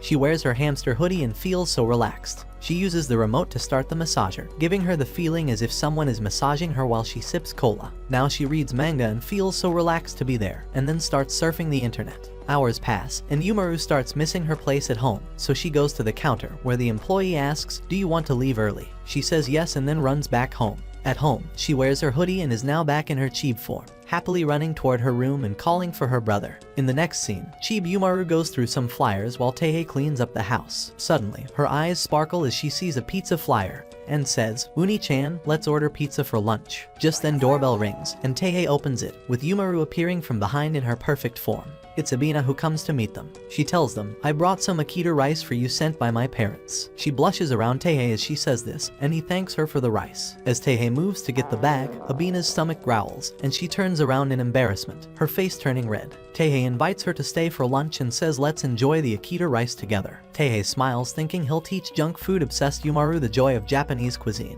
He starts cooking, taking out ingredients from the fridge, rinsing rice with water, and setting up the gas stove. Yumaru sets the table, saying she would have loved them to eat outside as Abina came over. Abina tells, "Since I lives alone, it's really nice to eat with others sometimes." Yumaru notices Abina looking flushed while she speaks. Teihei comes out with the home-steamed rice, and Abina looks happy to see the food. Yumaru makes a face upon seeing vegetables, and thinks of pizza, but when she takes first bite she loves it. They then look at Abina, who appears to be lost in the food. Suddenly, she gets startled to see that they are both staring at her. Teihei says, "So, you're enjoying the food?" She replies, "Yes." She then thanks them for the meal as they finish eating, and Teihei replies, "You're always welcome."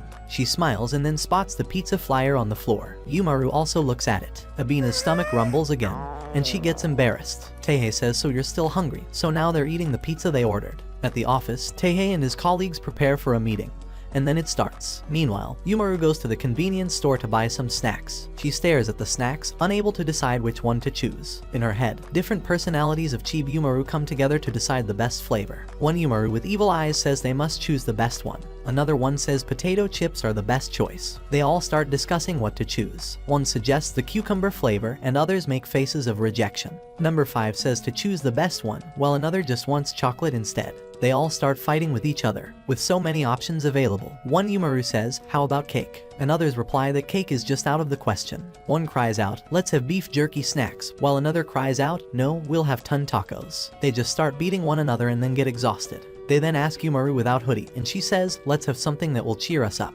Later that day, Teihei returns home looking exhausted. Yumaru watches him. He puts his bag down and starts changing. Yumaru walks to him and gives him a bag of chips for his hard work in the office, and he smiles and thanks her. He happily tells her that his proposal at work was accepted and assumes that she bought him the chips to celebrate because she was confident in him. Yumaru looks confused, and then she gets shocked along with the other Yumaris when she realizes that she bought it to cheer him up for being rejected. On their way to school the next day, Yumaru tells Abina how her brother has been so happy since his proposal was approved at work. The next day, they meet to go out to celebrate Taehae's proposal approval. Abina gets embarrassed thinking about her stomach growling last time. In the restaurant, Abina's stomach growls again. Looking at the menu, Taehae tells Abina to order anything she'd like. Abina is too shy to choose anything, so Yumaru asks Abina-chan what you wants to get. Out of confusion, Abina says I'll have whatever you're having. Yumaru orders a parfait for herself and Abina, and it looks so yummy. Taehae says it's huge and asks if she'll be able to finish it. Yumaru confidently replies that a girl can make a parfait disappear in the blink of an eye. Then, Abina takes her first bite, and it's so good.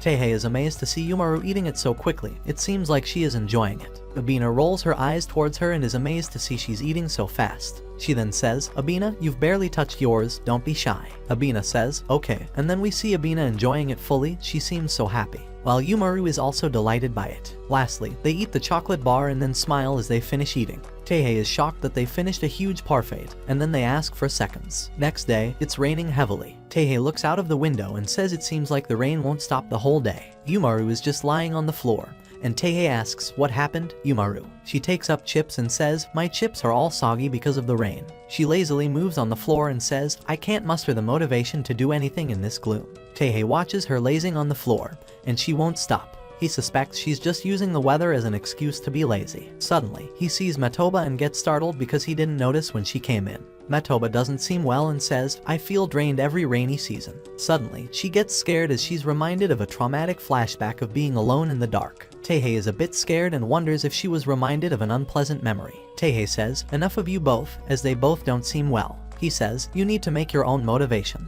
He says the rainy season has its own good points. As Yumaru says, how are we supposed to be motivated in this rain? Taehae tells them, let this soothing rain patter tickle through your ears down to your heart. But they both don't get it. He says, let's go to the beach during summers, and Matoba gets excited. But Yumaru says, it's too hot at that time. Taehae replies, you can have ice cream. Matoba says, master, summer is the best, as she thinks of ice cream. Yumaru excitedly says, ice cream, and imagines different flavors. Yumaru feels happy as it's the ultimate summer treat. Taehae says, that's all it takes for these two, and they both dance happily. One day, Taehae comes to wake Yumaru and then walks toward the window. He opens the curtains, and Yumaru is amazed to see that the sun is shining brightly. A big smile comes on her face. She then comes out with Taehae and says, it's summer, Uni-chan. Next day, we see Yumaru and Abina coming back from shopping. They spot an ice cream machine, and then they sit at a place to have ice cream. Abina takes a bite of her boxed ice cream, and Yumaru opens her wrapper and gets delighted to have it. She then says, summer is not summer without ice cream.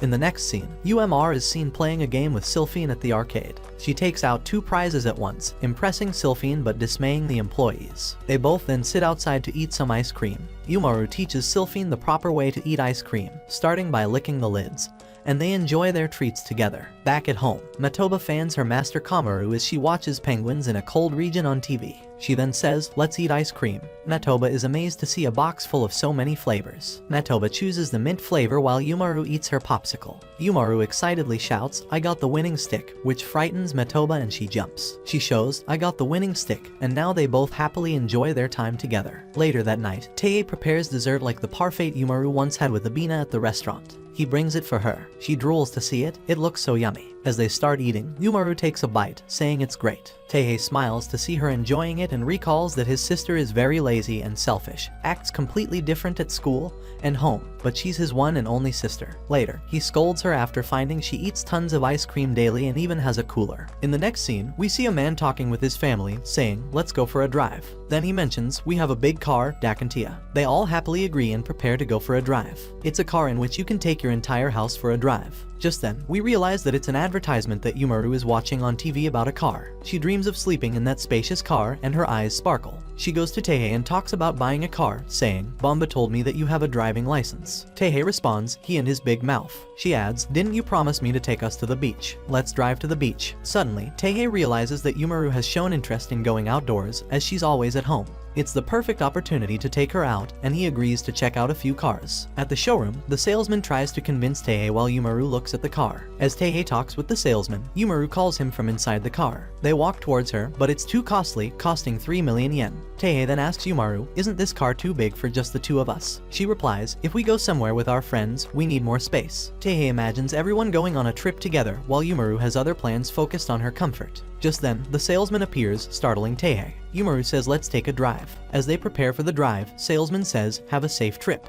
Yumaru says, Uni-chan, let's go, and Teihei agrees. A cute girl shows them a flag, signaling them to start, and they begin their drive. Yumaru transforms into her cheap form and wears a hoodie. She changes all the seats into a comfy bed and starts rolling happily, exclaiming, so much space. She's thrilled to find TTV, and she starts watching comfortably. The day turns into night, and they continue to enjoy the drive. Later, they reach the beach, where Yumaru relaxes inside the car. At night, they watch the sky and sleep peacefully inside the car. The next day, as Yumaru is enjoying the drive, the car slows down. She asks Teihei what happened. Teihei is in cold sweat because he's a bit scared to drive on local streets with so many people around. As he moves, he sees a dog and suddenly stops in fear of a potential accident. The dog's owner wears a funny mask. He moves ahead but stops to see the cat in fear again. In a flashback, Bomba had told Teihei, you even got full marks in driving school. In the present, Bomba receives a call from Teihei, who invited him to the beach. Suddenly, he notices something shiny and checks his sister's room, where she seems very happy. Teihei says Bomba agreed, and Yumaru says, I'd rather keep lazing at home.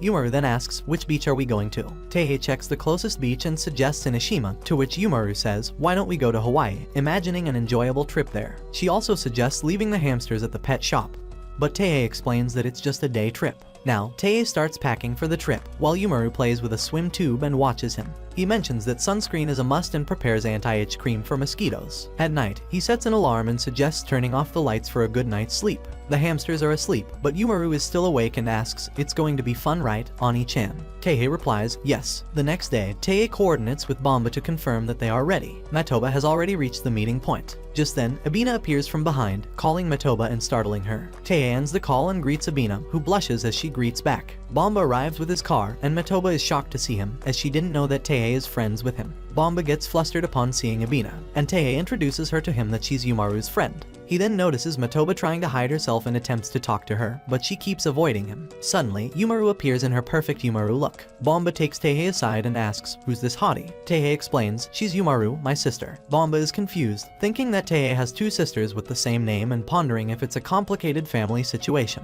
He looks at Teihei, starts crying, and when Teihei asks why, Bomba grabs his hand, saying, I'm always on your side. Teihei is just left confused. Now, they all sit inside the car. Yumaru says, let's go and leave for the beach. Inside the car, Matoba seems worried about why Kamaru didn't join them. She remembers that Kamaru was excited to go to the beach. She calls Teihei to ask about Kamaru's whereabouts, but when Teihei calls her name, Bomba shockingly cries. He then says, my sister's name is also Matoba. He even says they look similar except for the hairstyle. While Matoba is enraged that her brother is so dumb he couldn't recognize her, she looks towards Abina as she called her, and Abina gets scared by her look. Matoba feels sorry that she didn't mean this. Teihei tells them, we almost reached the beach, and the girls look outside at the view. They then stop to look at the sea view. They continue on their way, but Matoba is still watching the view, so Yumaru tells her, let's go. They first visit the shrine and enjoy the view from the top. Yumaru seems so happy as they walk to different places. On the way to the beach, Yumaru says, Inoshima is bigger than I thought. As they walk further, Teihei suggests, shall we stop for lunch? Just then, Yumaru spots octopus crackers, and Abina sees whitebait rice. They are amazed to see such delicious food. Abina eats rice, Yumaru takes a bite of corn, and Teihei also eats. They all feel delighted because it's tasty. Bomba stares at the women on the beach, and his sister sees him and immediately punches him. At the beach, Teihei and Abina find a shell, and Bomba startles her. Yumaru and Matoba watch them having fun. Matoba asks Yumaru why Kamaru didn't join. Yumaru doesn't know what to say and thinks of telling her the truth that she's Kamaru. Just then, they are shocked to see Bomba and Shin running from attacking kites. Matoba says, that is my older brother over there who didn't recognize his sister with a different hairstyle. He's dumb. This amazes Yumaru. Meanwhile, kites are attacking Bomba. Matoba then says, he's always been like that. Once he came to my high school entrance ceremony uninvited and freaked me out, making me kick him. We fought like usual, but suddenly the whole class was scared of me. Then I met your elf-sister Kamaru and brother and my life changed. You also became my friend. Yumaru says, thanks. Matoba then stands up and says, let's go. Then they all go to the aquarium, where they watch different types of fishes. Yumaru says, you wanted to visit the aquarium, didn't you? I heard from Kamaru. Sorry she couldn't make it. Something urgent came up. Matoba says, it's good to know she's not sick, and Yumaru thanks her for keeping Kamaru's company. Just then, Bomba says, I wish I had brought my sister here, she likes aquariums. Then he says, ever since I went to her school ceremony, she's been giving me the cold shoulder. Maybe I should have stayed home. Hearing this, Matoba feels guilty and tries to talk. But Abina says, there's no sister in the world who wouldn't be glad to have her brother come. Yumaru and Matoba look at her, and Teihei and Bomba get amazed by this. She seems like an angel appearing from heaven. As Bomba realizes this, he bursts into tears. Abina asks, what happened? He says, "It's been a long time since I felt kindness. I wish my sister could be like you." This enrages Metoba, who gets ready to beat him. Now he's totally beaten up, and Teihei says he never learns his lesson. "You go have fun on the beach, I'll keep an eye on him." In the next moment, the girls run towards the water. Entering the water, Yumaru says, "This feels so nice." She then looks at Abina and Metoba, with Abina trying to convince her to let's take a dip. Just then, a wave comes and pushes them to the beach side, where they spot Sylphine. Sylphine says, "This is the right opportunity to compete as we meet again." Yumaru says, "We are on vacation here, so let's just enjoy." Sylphine says, "If you insist, then okay, let's enjoy." They all start playing in the water. Sylphine's brother watches them from the yacht. They then build their castle, which is then wiped away by a wave. They collect shells and then play with a ball in the water. Yumaru seems happy, and Sylphine is enjoying with them. Teihei brings a cold drink for Bamba, who is still lying down, and then sits to watch Yumaru. Yumaru is enjoying with Sylphine. They throw water at each other. Teihei smiles as he sees Yumaru is really having fun. Later, the girls sit to watch the sunset from the beach. Yumaru says, "Let's keep hanging out like this." Sylphine says, "That sounds splendid," and the others also agree. The sunset view looks very beautiful. Now Bamba drives them back home. Teihei then checks on Yumaru, who is sleeping soundly with her friends. The next day, on way back home, Bamba complains again about the boring life. Teihei spots a poster of a mountain and says, "Let's go there for our next vacation." As he reaches home, he asks Yumaru, "Next time, let's go hiking." She says, "I'll go if you carry me," and complains that he forgot to bring her Junpu manga, which enrages Teihei. Umaru asks why he is going to the office on a Saturday. Teihei says he has a deadline to meet. He tells her to sleep early. At night, she celebrates her time alone as her brother works overnight and plays video games. As she gets hungry, she remembers that her brother made dinner. She doesn't like the dish and eats cup noodles, then chips and cola, despite remembering that her brother will scold her. But since she's alone, she feels as free as a flying bird. She checks the time and says time flies fast and switches on the television. In the morning, she dreams of her brother waking her up, and when she wakes up, she panics, realizing she slept for 16 hours. Her brother arrives to find her standing in her adult form and asks what she is doing here. She thinks he will scold her if he knows about her fun night, but he says he's home and she welcomes him. The next day, he asks her to get ready, but she reminds him that it is optional so no one will come. Then he enacts the old man to annoy her. Next, they meet the old man, and after he leaves, they approach the garden and find Nana working there alone. When she sees them, she panics and says hi. Teihei compliments her work, making her blush while thinking that his sister is useless. Nana says she's happy they are here. Rumaru says she likes it here, while he thinks she can't leave now. She says they didn't bring any tools, but Nana tells her to try working with her hands then. She enjoys pulling the grass. Then she sees a tall one, and as she pulls it, she rolls into the wall, switching to her child version. Teihei runs to check if she's okay. She cries, but as she looks at her friend working alone, she says she can handle it and runs back in her adult form to help her. After finishing the work, they sit and drink juice. Teihei says that they did good work, which makes Nana blush hard. Next, disguised as Yumaru meets Sylphin on the football field and performs a trick with the ball that impresses her, and she asks if she could teach her. Yumaru thinks this will give her a chance to talk at school, and she agrees. Next, she teaches her how to pass and then tells her to think like a winner. Then she tells her to take rest frequently, but she says she will lose points. Umaru says she has to trust her teammates, but she wishes to be in her school, and Umaru says she has good classmates, too. On the match day, Umaru notices Kiri saying, "I must protect Umaru," in a scary way and gets scared. Nana worries as she is not on her team. The coach tells them to line up. Umaru looks at her team and she doesn't know them. The girls explain that the coach changed the team to make them balanced. Then Sylphin enters the field on footballs and declares she will defeat Umaru, leaving her in despair. The announcer says the match is about to start and the players take their positions. As the coach blows the whistle, Sylphin runs with the ball, remembering her training, saving the ball from the opponents. She kicks the ball toward the goal, but Kiri jumps in between and kicks the ball toward Umaru, and she runs away with the ball. Then Sylphin stops her and kicks the ball with full power and scores a goal. Determined to prove herself, she takes the ball again. As the match proceeds, Umaru's team scores goals but still can't stop Sylphin. When Kiri gets the ball, she panics as Umaru cheers for her and she kicks the ball, which hits Nana's breasts. The referee explains that instead of going in the opposite direction, the ball hit Nana and went into the goal. As the match continues, the green team is leading the scoreboard while the pink team is exhausted, but their opponents are all still strong. Sylphin thinks about how she can win. Now, she remembers her training and decides to trust her teammates. Then she instructs them about a strategy and passes the ball to them, and suddenly they improve their play. Umaru is happy to see her performing well. Finally, the green team wins the match, and Sylphin looks sad, but her teammates praise her for showing true sportsmanship, which makes her happy. Then, she tells Umar about the match and says the next one is a volleyball match and hopes they can train together. Next, Haruka makes a new friend easily, saying she has no trouble making friends. Umaru switches off the television, saying making friends is very hard. Tai tells her to at least try, but she says it's heartbreaking if the other person says no. He says she's being dramatic. She asks if he had friends in school and he goes silent. Next day in school, Umaru sees 2 girls talking to Kiri and 2 others talking with Sylphan, and she wonders if she should try talking with them but gets embarrassed, thinking what if they say no. After school, Nana tells her that she'll join the sports club because she liked it when Sylphan passed her the ball. Umaru asks if she feels scared, asking people to be friends, and she replies yes, but says she has to try anyway. Then she decides to talk to Sylphan, who is following her along with Kiri, and she gathers the courage to ask if they can walk together. They agree. Then the 4 girls walk together, looking happy. Next, Tai is in the office and Takeshi asks if they can have dinner. He agrees and invites Alex too.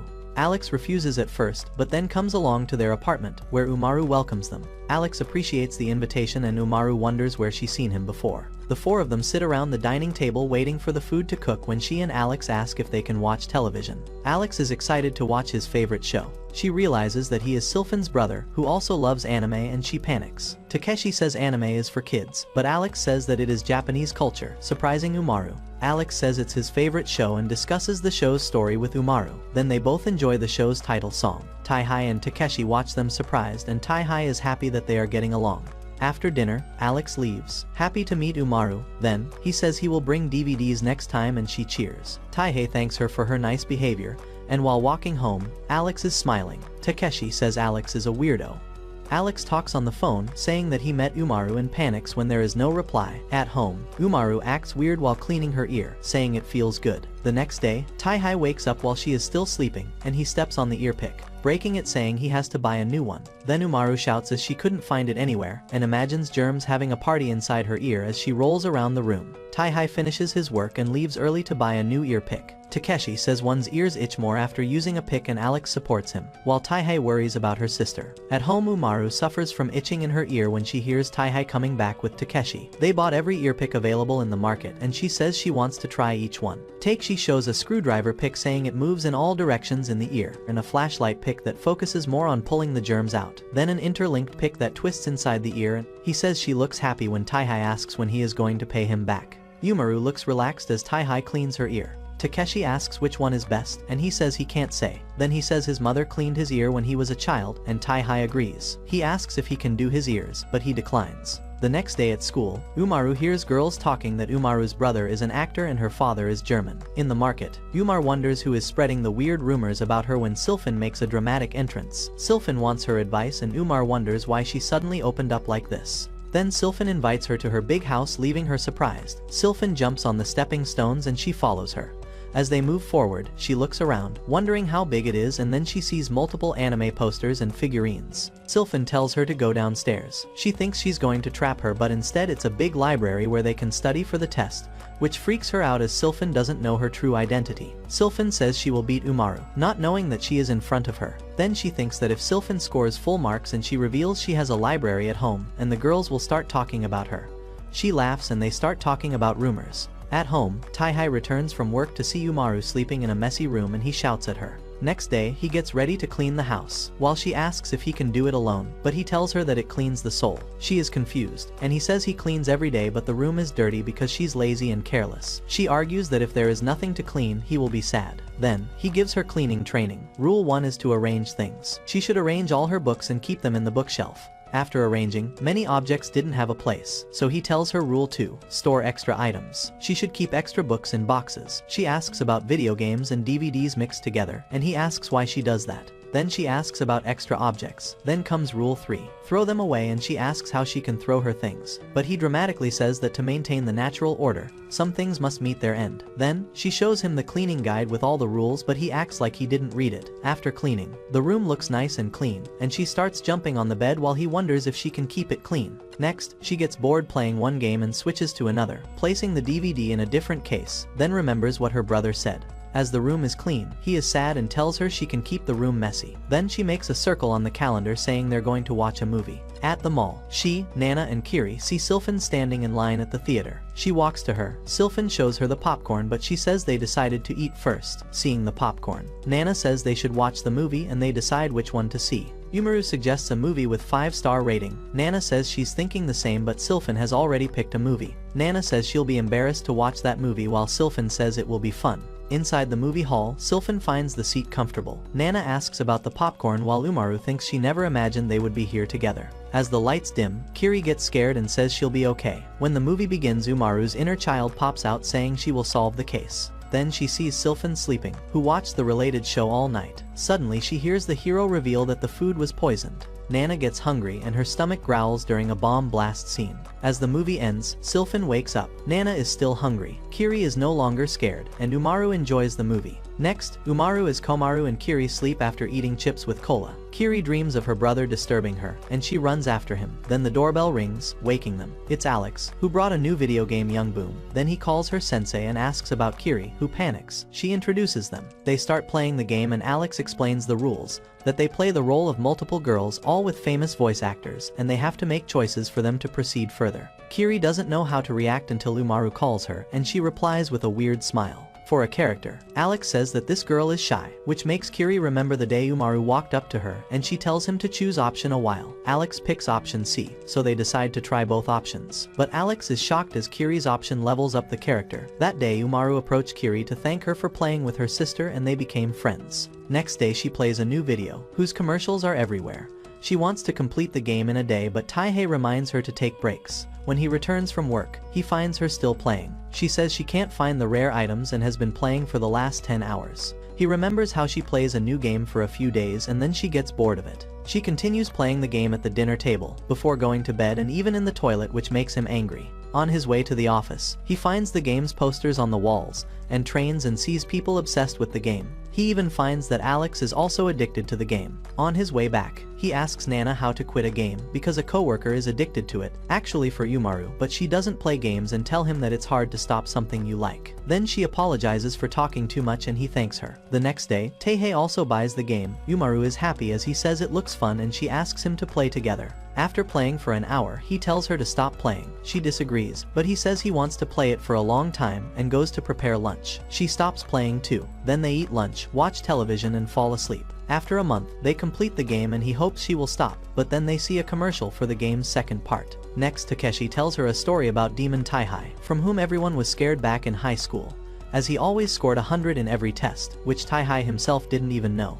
After he decides to make dinner, they talk about him, as he don't get mad easily. Then Takeshi asks about her friend Nana. She thinks that he likes her, but he says he wants her to be friends with Kiri, which they already are. She calls him a good guy and he gets excited to know that. In the kitchen, Taihei hears them laughing loudly and when he checks, they are playing. Suddenly, it starts raining and he rushes to the balcony to collect the dried clothes, warning them not to go into the kitchen, but they both go into the kitchen, which makes him angry. It's the first time she sees her brother this angry and she begins crying. Then he calms down, saying that he was heating oil, and then they eat dinner. Takeshi says it's the first time in 20 years he's seen him mad, but he says it has been 10 years. Kiri is running on the street and imagines Umaru inviting her over, so she goes there, only to be shocked to see Alex there, and he gives her a new nickname, Cold Bristly Girl, which she doesn't like. Alex gives Umaru a cat figurine, the same one he gave his brother, which she broke while playing one day and replaced it with a fake one. She asks what the occasion is and he says it's just a thank you gift. Then he gives one to Kiri, which surprises her. When she opens it, it is a Black Death Devil figurine. He says he's impressed by her skills and glad she likes it,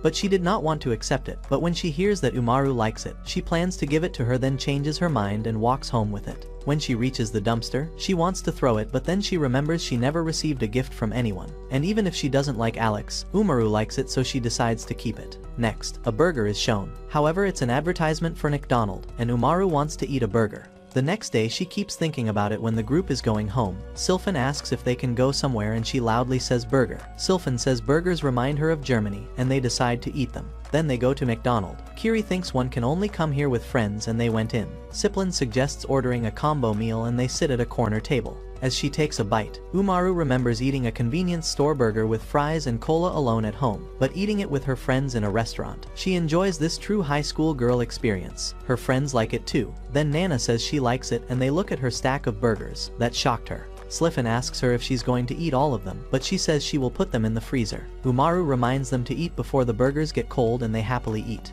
Next, Umaru is playing a video game when Taihai asks her about her plans and she says she will be with her friends. Then he remembers last Christmas when they had dinner together and he gets sad, so she tells him she'll eat the cake. In the office, Takeshi says that Taihai is a good brother and that without Umaru, he would be sad. Then he suggests they should hang out, but Alex says he is going to a concert. He asks if it is just us. Taihai remembers how happy Umaru was this morning, so he says they should go to the concert. The girls meet at the mall and Nana says she's excited to celebrate New Year with her friends instead of being alone. Sylphin is more excited about Christmas, while Umaru says to Kiri that it's fun, and Kiri is excited to celebrate Christmas with her. Then they decide to see the decorations. While walking, they saw sellers in costumes selling Santa costumes. Umaru remembers her brother being sad, but he is now at the concert with his friends. Back with the girls, Sylphin asks if anyone has a special someone. They all refuse. Then she asks them to come to her home for a party. Her home is highly decorated, and Kiri feels awkward as it's her first Christmas party. At the dining table, she put an extra cushion saying she invited Umar,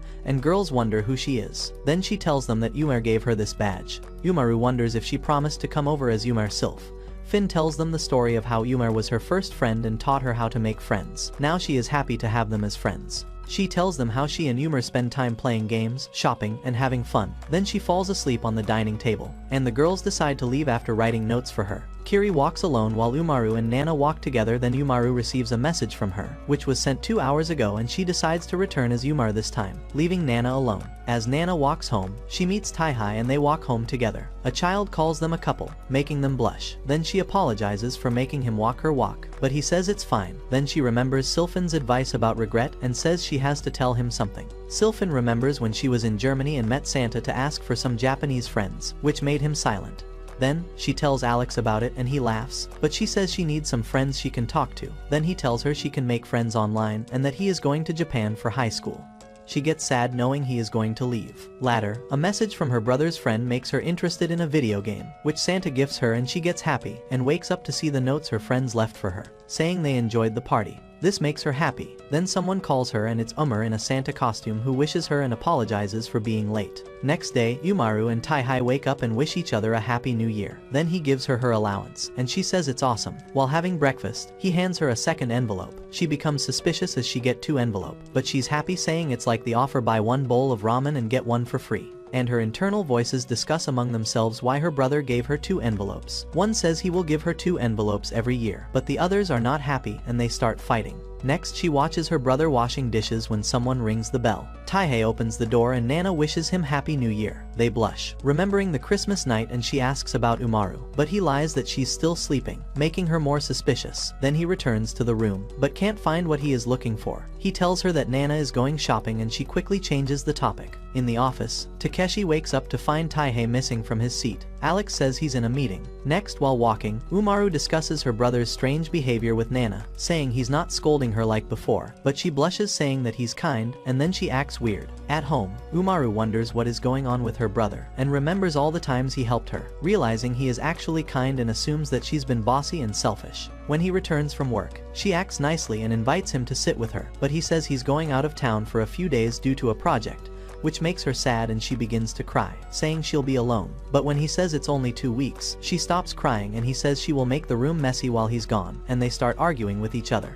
Next, Taihai has packed for the trip, and he is worried about her being alone, but she says she'll be fine as Kiri will be here. He thinks that he has made some food, but she would be bored, so he gives her some money for snacks. Takeshi talks about the business trip and says that he should give her more money, so he gives her another note, and she thanks them both. Then Takeshi says that they should eat eel, but this makes Umaru angry, and he tells her that their company is sending him there to check the food quality of the restaurants. She then thinks about eel and says she also wants to eat it. Next, at the train station, Kanao comes along with Alex, Taihai, and Takeshi talk. Keiichi asks why she's coming with them, but he has no idea and she is excited about the trip. On the train, Taihai thinks he will bring Umaru next time and wonders if she's eating or sleeping right now, but she has come along with them disguised as Umar and he worries that others are going to recognize her, while Kanao thinks about spending time with Taihai. Umaru tells about the town, Hamamatsu, describing it as a big city with many resorts and beautiful places, reading from a pamphlet. He thinks he could introduce her but worries Kanao would get angry at him. Then she panics as she messed up the timing while booking the hotel and apologizes. Then he suggests they should split up and explore the city. Kanao looks at a wedding poster and imagines she is marrying him, blushing as she says it's a good idea.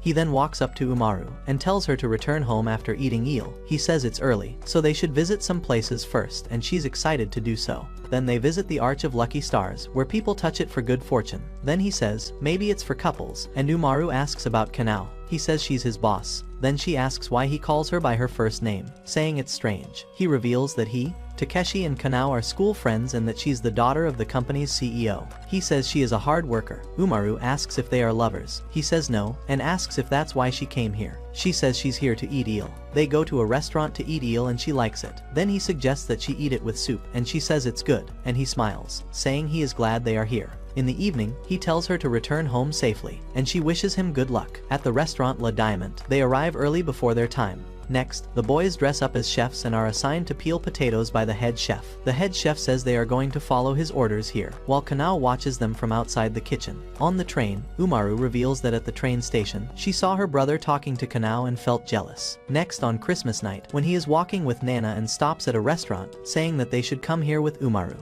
Back at Lay Diamond, the boys are peeling potatoes and the head chef tells them to take a break. Alex takes Kanao's plate to her table as the boys watch them. Then they have dinner with the staff. Taihei thinks that working in the restaurant is a good experience and that it will help him write his report. The staff is also nice and they get along. Kanao watches him through binoculars. The head chef says he knows how to cook. He says he cooks at home. Then the chef asks for how many people, and he says just 2. Then the chef says that then he must like cooking for his sister and offers him a job as chef, but he declines.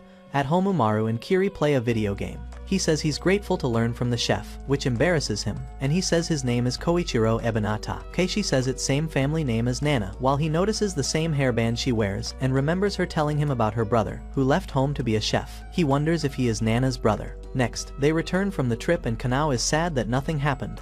At home, he finds Umaru sleeping in a messy room and gets angry at her. Then he arranges things, cleans the room, does the laundry and cleans the kitchen. Umaru says he brought many gifts and he says he is going out to deliver them. Next, they give one packet to Nana, and she thanks him while blushing hard. Then he thinks about texting the chef, and asks her if she knows about her family, but he says never mind as they have to go to Kiri's house. She says she doesn't know where it is, so he says they will give it to her next time she visits. At Kiri's home, she panics as her brother opens the door and throws a stick at him. Next, they reach Sliffin's house and find her happy. She meets Taihei for the first time and he gives her the gift. She says her brother brought these 2 and thanks them. At the shopping mall, she goes to buy chips while he looks at potatoes and remembers the chef, and she returns with many packets.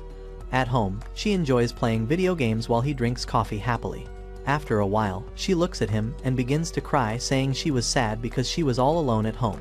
Next, in a swimming competition, Kiri wins 3rd position, and her friends are proud of her. The other girls praise her, but she gets uncomfortable and leaves the classroom, grabbing her bag. The girls assume she's stressed. Then, she tells Umaru about it and thanks her for helping her by playing video games. Umaru says now she can be a professional swimmer, which makes her uncomfortable again. Umaru worries if she has stressed her out and she thinks if she offended her master. Suddenly, her bag falls and Umaru notices a storybook that she is writing. Kiri panics and reveals she wants to be a storybook author. Umaru says it's awesome and asks if she can read it, but she stops her, getting embarrassed. The next day, everyone looks at Sylphin wearing a kimono to school. Then she tells her friends that today is Girls' Day when they can wear traditional clothes. But Kiri says it was a few days ago. Nana says they can still wear kimonos and Umaru says they should keep the dolls out. Their support makes her happy. Nana says she looks different in a kimono and Umaru agrees. Then, Nana reminds them of the day they wore kimonos and Kiri finds a photo from that day and shows it to her, who asks why they didn't take her along. Then, Umaru says they should take a photo now and Sylphin takes them to her house. Her mother welcomes them and the girls are shocked to see her. Then she approaches Umaru and starts complimenting her body features, asking how she takes care of herself, which makes her remember how lazy she is at home.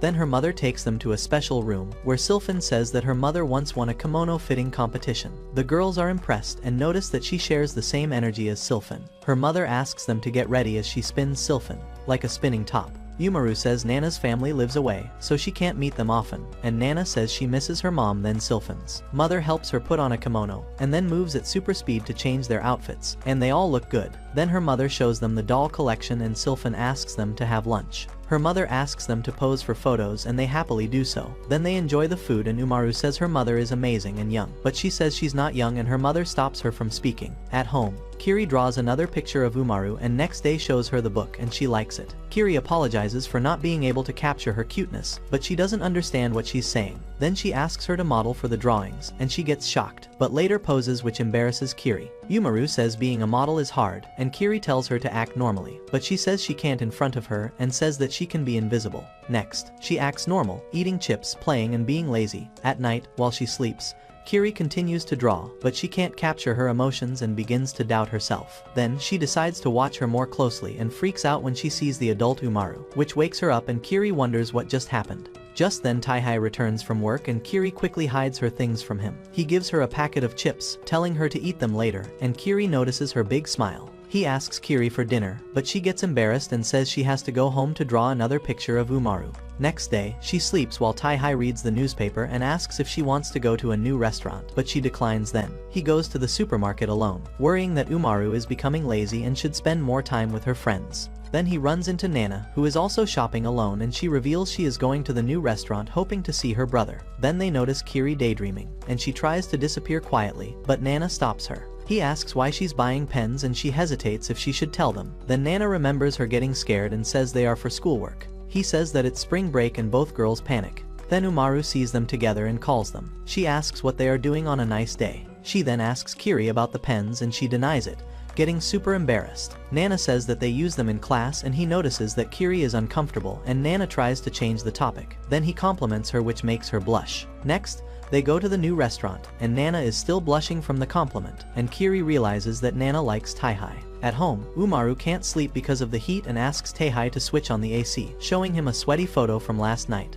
But he says they can't turn it on yet, and she thinks her brother is turning into an old man, but she has a plan. Then she starts acting cute and begins questioning him like a child, and he realizes it's her trick. At night, she still can't sleep and he brings out a table fan. She tells him to turn it on and he does. She feels comfortable and asks what he's doing. As she lies beside him, she looks at the night sky and asks if those are shooting stars, and he begins telling her the names of the stars instead. Listening to him makes her sleepy and she falls asleep. Then he carries her to bed and imagines sleeping among the stars. The next morning, they woke up complaining about mosquitoes. Then, Kiri sees her horoscope saying she'll spend time with a special person and imagines spending time with Umaru in an amusement park. Sylphan breaks her daydreaming and asks if she's okay, but she says she's fine. Then Umaru runs toward them and Kiri falls down. On the bus, Nana tells her to be careful and Sylphan says she's excited, and she is about to push a button when Nana stops her. They are going to an amusement park and they read the brochure talking about their favorite rides. Nana wants to ride the merry-go-round. Sylphan wants to ride the roller coaster. Umaru says she'll ride teacups, but actually wants to play a game, and Kiri imagines her and Umaru on a teacup. Nana says they've arrived and they stand in front of the big entrance and go to buy tickets. The girls discuss their photos on the tickets, while Kiri feels scared looking at hers. They approach a concert stage and Kiri goes to the restroom to check her horoscope again, saying it is wrong. Then she runs back but is about to fall when Alex saves her. She's shocked to see him there and the girls join them.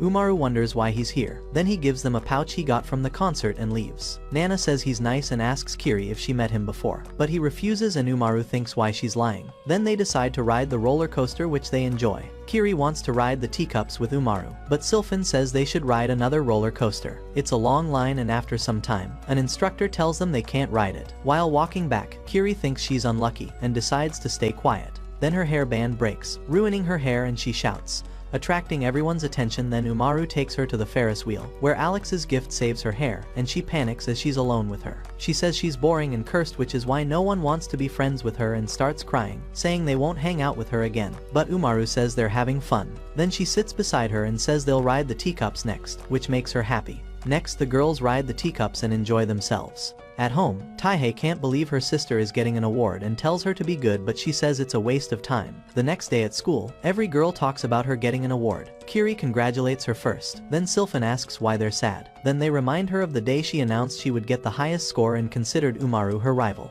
But she says it was before they became friends, and now she's happy for her, asking if that's weird, and they say it's not. Next, at the school function, the announcer calls her name and everyone cheers as she receives the award. Then the next award goes to Hikari, who is staring at her. On their way back, Sylphan is deep in thought when Nana says it's the first time she's seen someone from AP class, and Umaru remembers the day her teacher offered to move her to the AP class, and she wonders if she met Hikari before. Next, inside an apartment building, Hikari watches the stars from her window. Then, Umaru watches a movie with Alex and Kiri. Alex says it's an amazing movie and discusses the story with Umaru, and cries. Then he asks if Kiri liked it, but she reveals she doesn't trust him and must protect Umaru from him. Umaru asks if he misses Germany, and he replies that he had no friends there and spent most of his time watching anime, until someone suggested that he move to Japan, where he made great friends and met those girls. The girls stare at him and he blushes. Then Umaru says they should act out the scene together, and Kiri says she'll join too, but also warns him not to get the wrong idea. Then they act out the scene. On his way back, Alex receives a phone call and runs to Kanao's home with DVDs to celebrate Hikari's first award, but she refuses even as he insists. Kanao thinks he hasn't changed since she met him in Germany. Then he tells Kano that he watched this movie with Umaru, and she says she doesn't care what he does. Next, Nana walks down the street, remembering the time she got sick in her village and her brother made her some soup. She asked if she's going to die, but he tells her she fainted because she didn't eat, and when she went to see him, he had already left to become a chef. She remembers knowing he always wanted to be a chef and deciding to move to the city for school. She recalls the first day she met Taihai, and how she started feeling like he was her brother too, and she feels safe with him whenever they hang out, and he makes her feel happy and comfortable. Then she sees him, and he tells her to stay inside, or she'll faint, and she runs away, saying he's right. She realizes that now she's not scared of anything. Next, Kiri walks home thinking about Umaru. As she opens the door, her brother welcomes her and tells her that their parents are out of town for the weekend, which scares her. Then she tells Umaru she can't be alone with her devil brother, so Umaru offers for her to stay here. She asks if it's okay. Then Taihei allows them and says he is going to Kiri's house, as Takeshi is all alone. After dinner he says he's leaving and Kiri asks him to tell his brother. Kiri says Taihei is a kind person and thinks he's just like Nana. Then they play video games, take a bath, and dance while Taihei and Takeshi eat dinner. Kiri says it was nice staying with her and she agrees. Then Kiri remembers the day when she was young, got late and her brother was waiting for her. While sleeping, Umaru calls out her name and she freaks out thinking she's dreaming about her. The next morning, she runs back to her home. At their house, Takeshi is drunk and crying, worrying about Kiri, saying she made new friends and no longer needs him. Taihei runs out and Takeshi shouts in pain. Next, Umaru reads a manga, and asks if Kiri likes her book, but she is too focused on her own book and they both freak out as the book ends in the middle. Then she says they have to root for a happy ending and Kiri thinks about Taihei and Nana and freaks out. She wonders if it's right for her to get angry whenever she hears people talking about love, and begins to cry, saying she can't get used to people talking about love. Then she cries and says she can't root for love. Umaru tells her not to take manga so seriously. Then she realizes she wants to be a story writer, and that's why she's serious. She encourages her by saying she should believe in herself. Later, Nana sees Kiri leaving the building and asks why she's in uniform, but she asks her if she likes Taihei, which makes Nana blush. Kiri says that she's decided to root for them, remembering Umaru's words. Nana gets extremely embarrassed. Taihei says her sister is beautiful, kind and smart and helps everyone. That's what everyone thinks, but only he knows how lazy she is. Then he tells her to go outside and have fun, but she says she's a new person and shows him the manga she's reading. He gets angry, thinking he needs to come up with something. Then he asks her if she wants to go see the fireworks and she refuses, saying it will be crowded. Then he says they can eat junk food, which makes her excited to go. He says she's totally different person outside the house and they decide to invite the others. Meanwhile, Kiri suggests Nana invite Taihei to the festival and she imagines herself being with him and says it's embarrassing, but Kiri says it's not. Then Umaru and Taihei arrive and invite them both to the festival. Then they go to invite Sylphan and she invites them to her house, saying they should wear kimonos, and then they leave. At the festival, there are many food stalls which excite the girls. Taihei asks Nana if she wants something, and she says she does. Next they visit different stalls, play games and win prizes. Later, they settle down on a mat and watch the fireworks, saying they look beautiful. He worries that his sister is still the same lazy person. Next morning, he wakes her and tells her to get ready for school. She asks if it's his day off. He says yes and that he's going shopping, and she tells him to bring chips for her. At school, the girls have lunch together and Nana tells Umaru that the teacher was looking for her to give her the certificate. Sylphan says it's on display near the staff office. Nana tells them that it's been 10 years since 2 students got first place, and Umaru assumes it was her brother back then. Then the girls say her brother is amazing and Sylphan adds that he is also kind to buy them gifts at the festival. Kiri thinks about her moments with him and says to Nana that she would like him as her brother afterwards. Umaru tells them to go home because she has to meet the principal. In the principal's office, the teachers also say her brother was a good student. She thinks about everything people says about her brother and feels happy. On her way back, she sees him returning from shopping and decides to scare him. Just then, Hikari hugs him, calling him big brother, but he doesn't recognize her, which makes her sad, but Umaru recognizes her and says she is from her school. Hikari asks if they can go inside, and he agrees. Inside, Umaru says it's the first time they've met, but she tells her not to get friendly, and Umaru wonders who she is. Then it is revealed that Alex told her about her while Umaru wonders what she really wants. She says that from now on Tai-Hai is her brother, which confuses Umaru. He returns with some bread and she eats all of it, but he doesn't believe that she ate everything and says she's grown up. Umaru asks if he knows her and he tells her that she's Kanao's sister. She calls him big brother and Umaru says he's her brother, which makes her angry. Then she decides to leave and he asks if she wants to stay for dinner, but she refuses and leaves. On her way back, she thinks about him and smiles. Umaru asks why Hikari called him brother and he says she always called him that, while she asks why she was there. Next, Umaru makes a video of her hamsters. Tai-Hai asks what she's doing, and she asks what he got. He shows her a camera that Takeshi gave him after he bought a new one. She doesn't know that Takeshi likes photography, and he reveals that Takeshi gets bored easily and has many hobbies. He asks her to pose. She adjusts the things around and poses in her adult version, which makes him mad. She wants to leave a good memory while he thinks he's not an artist. Then she offers to take his photo. He gives a weird smile and she laughs at him. She browses through some old photos on the camera, but he pulls out the memory card to give it back. She runs and grabs a new memory card and they start taking each other's photos in different poses. Then she asks him to take some photos of her hamsters and she smiles while holding them.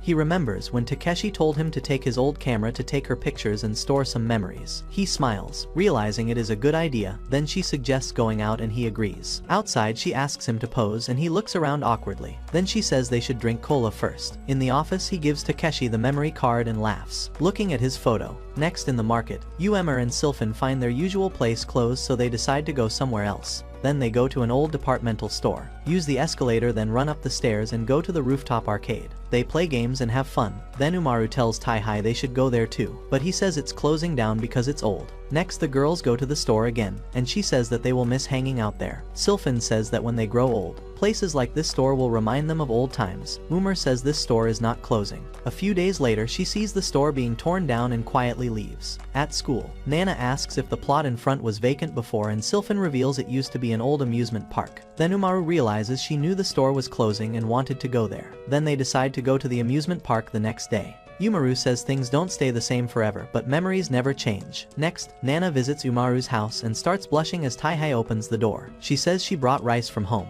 After lunch, Umaru invites her for dinner and she accepts. Tai-Hai wonders what to cook and asks Nana for suggestions. Umaru is surprised and Nana says those would take time. Next, Tai-Hai asks her to help him and she begins blushing, remembering Kiri suggesting she cook food for him, and she gets scared. Then Umaru asks if she can help them. Next, they start preparing food and Umaru thinks she has to help them to show she knows how to cook. He tells Nana to wash the rice and tells Umaru to heat the pan. Nana washes the rice while she looks for the right pan. Nana watches them and thinks she can't do it. Next, she puts the pan on fire, scaring them, and he saves Nana from falling. While she puts out the fire, he shouts at her and asks why she put so much oil. She begins to cry, telling Nana she can't cook while Nana is still shocked that he grabbed her. They sit down to eat and Nana apologizes, but she says it's her fault. Next day, she plays video games and wonders about the dinner. He returns from work with Hikari. She seriously asks where they met, and she says it was by chance. He asks why she's acting weird. It's just dinner. He goes to the kitchen while she continues interrogating Hikari.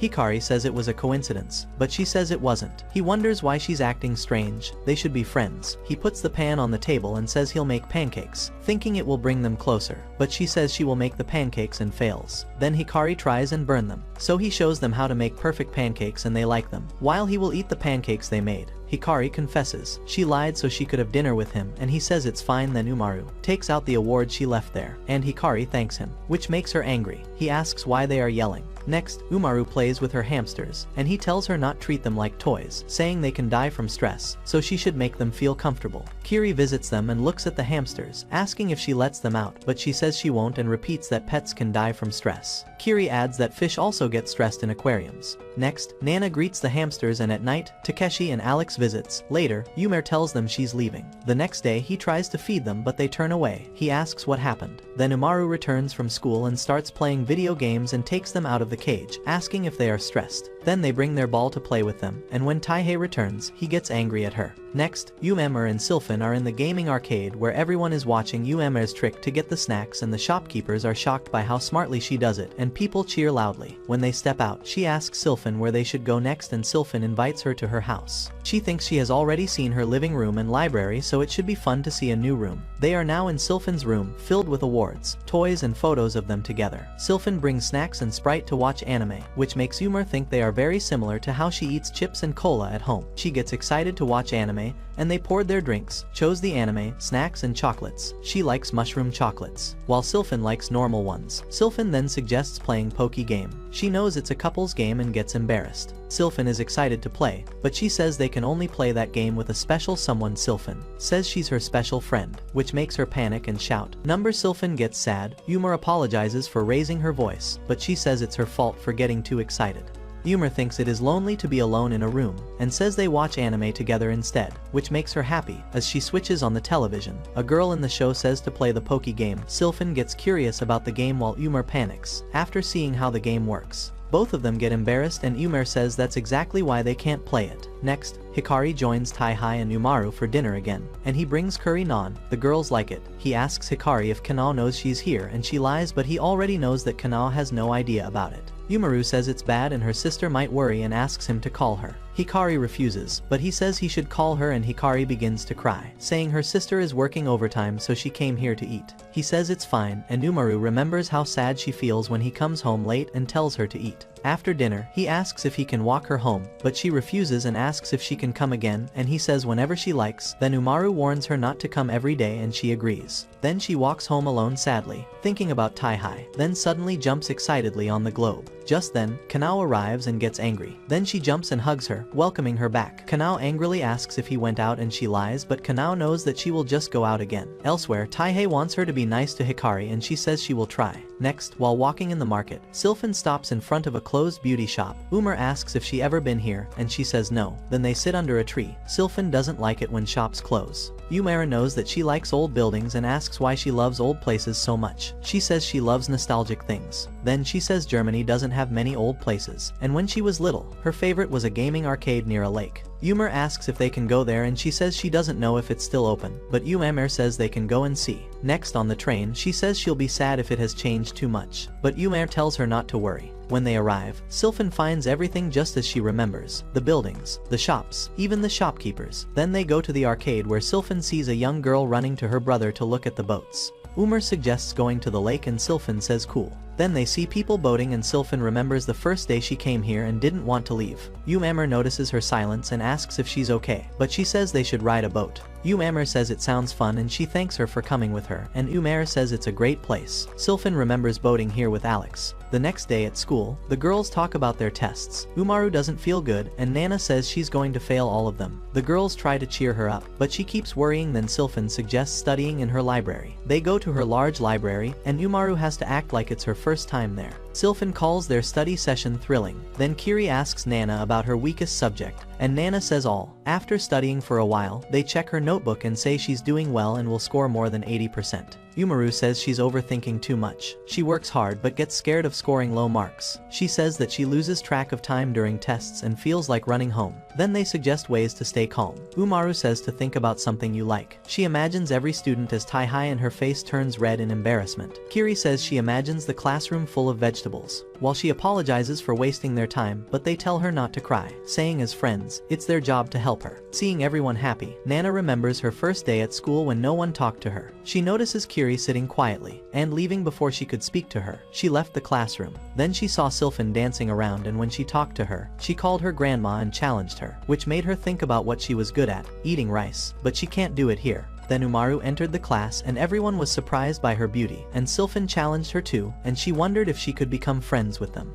Back in the library, Umaru asks her if she's okay, and she smiles at them and they should study now, which surprises everyone. The next day, while giving the test, Nana thinks about her friends and performs well in all tests. While walking home, Sylphan asks Kiri to run with her and Nana and Umaru laughs as they watch them. Next, at Kiri's home, Takeshi looks for her sister and decides to go to Taihai's place, where Kiri and Umaru are eating tasty custard cakes, while Taihai brings drinks and thanks Kiri for bringing the cakes. She says she's glad. Then Umaru starts playing around with them, which makes him scold her. Then the doorbell rings and Takeshi comes in and is shocked to see his sister there eating the cake he had bought to eat later, and Taihai smiles. Next, Kiri and Takeshi sit silently, while Umaru and Taihai watch them from the doorway. Seeing her worried, Takeshi says he's glad she has made friends, instead of staying alone at home. Then Umaru brings cola and thanks him for the cake. He says he's happy she likes it and calls her little one. This makes Kiri angry as he called her master little one. So he asks why she calls her master. She says she's done with him, because he doesn't pay attention to his own sister, and even wishes he would die. Umaru tells them to relax and drink cola, and both of them call her cute. Then, Umaru suggests that they should play a video game. Next, Taihai tells Umaru that he has to go to the market, and worries it might rain, but Umaru says it won't rain.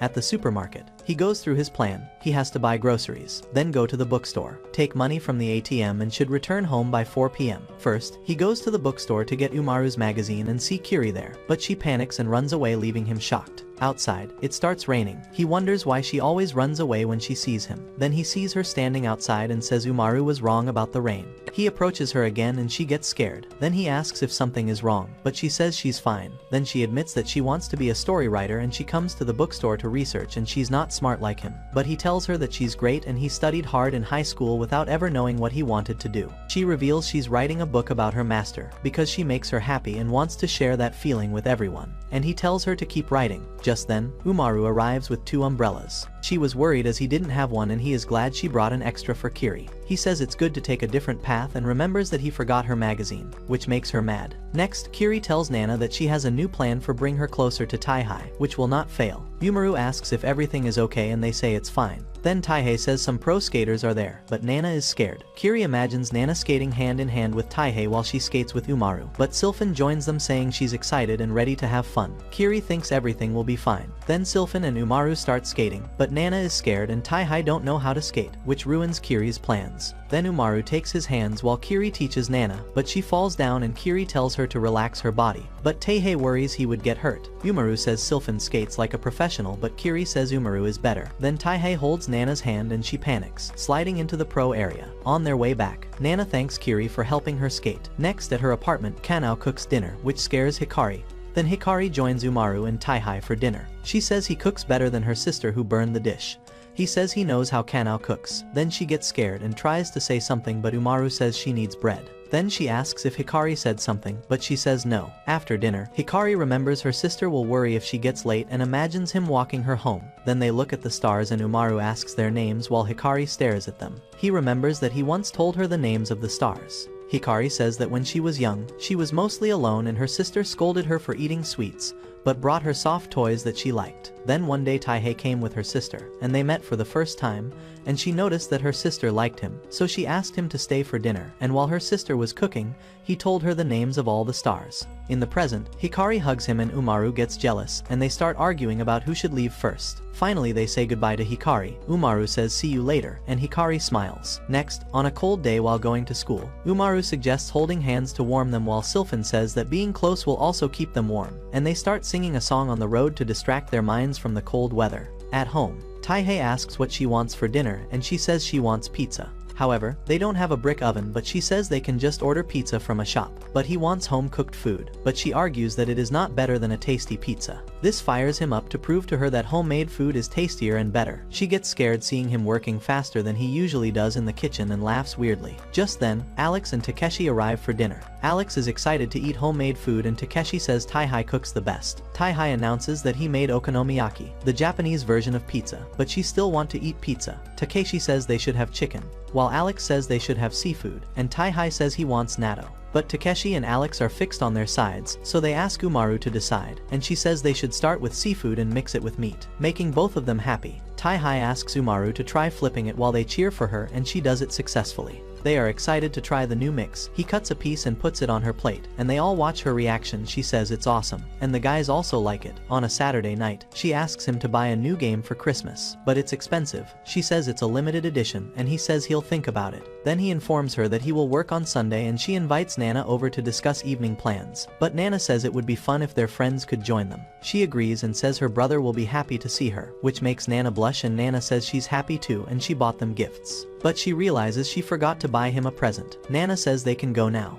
At the mall, she thanks Nana for coming with her, and she says it's fine, and then they discuss what she should buy for him. She feels bad for not buying it sooner, while he does everything for her. Umaru says she'll buy this hat for her, but she's not sure if it looks good, and Umaru says it looks great. Then she gives her the gift she brought for her. It is also a stylish hat, and they both look around the shops for his gift. Tai-Hai enters the mall and the girls surprise him, scaring him, and he asks why they are there. Umaru says they're shopping. Nana wishes him Merry Christmas, and he replies the same. Then they give him his gifts, a new pan and an apron. He smiles and says now it's his time to buy gifts for them. Next, Kanao says her sister Hikari is weird. She eats sweet bread and spins around, but she worries that Hikari has been hiding something from her and wonders if it's her fault. Whenever Hikari asks her to spend time together, she refuses, saying she's working or tired. And she only pushes her to study hard, just like she and Tai-Hai did, and they both topped the class. And when she knew Hikari topped the class, she was very happy, but Hikari said she wanted Tai-Hai to praise her too, which makes her worry about what's happening. Then she goes to ask Tai-Hai about it, and wonders if she should invite him for Christmas, but she's scared he might reject her, so she returns home alone.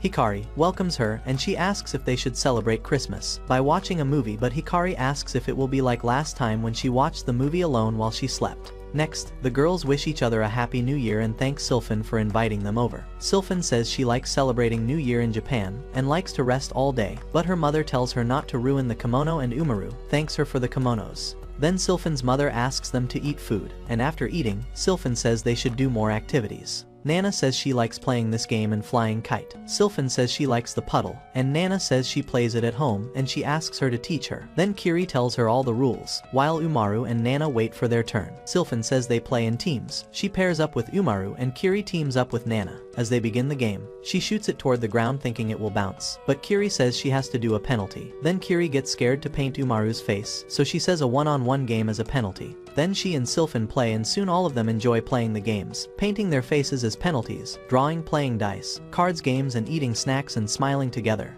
Next, Umaru receives allowances from her brother, his friends, and Kiri. She thinks about what to do and buys a piggy bank to save the money. Tai-Hai is happy that she started saving. Then she asks if he can give her more money. He refuses and she panics, realizing she spent all her money, and begins crying. He says he won't help her this time, but seeing her sad, he drops a coin into the piggy bank. But she says that he should give him more money as she has to fulfill her dreams, and he shouts at her in frustration. Let's aim for 1 million likes. We will make more beautiful video like this. And what is your favorite thing about this story? I always read each and every one of your comments, so comment right now and don't forget, you guys are the best.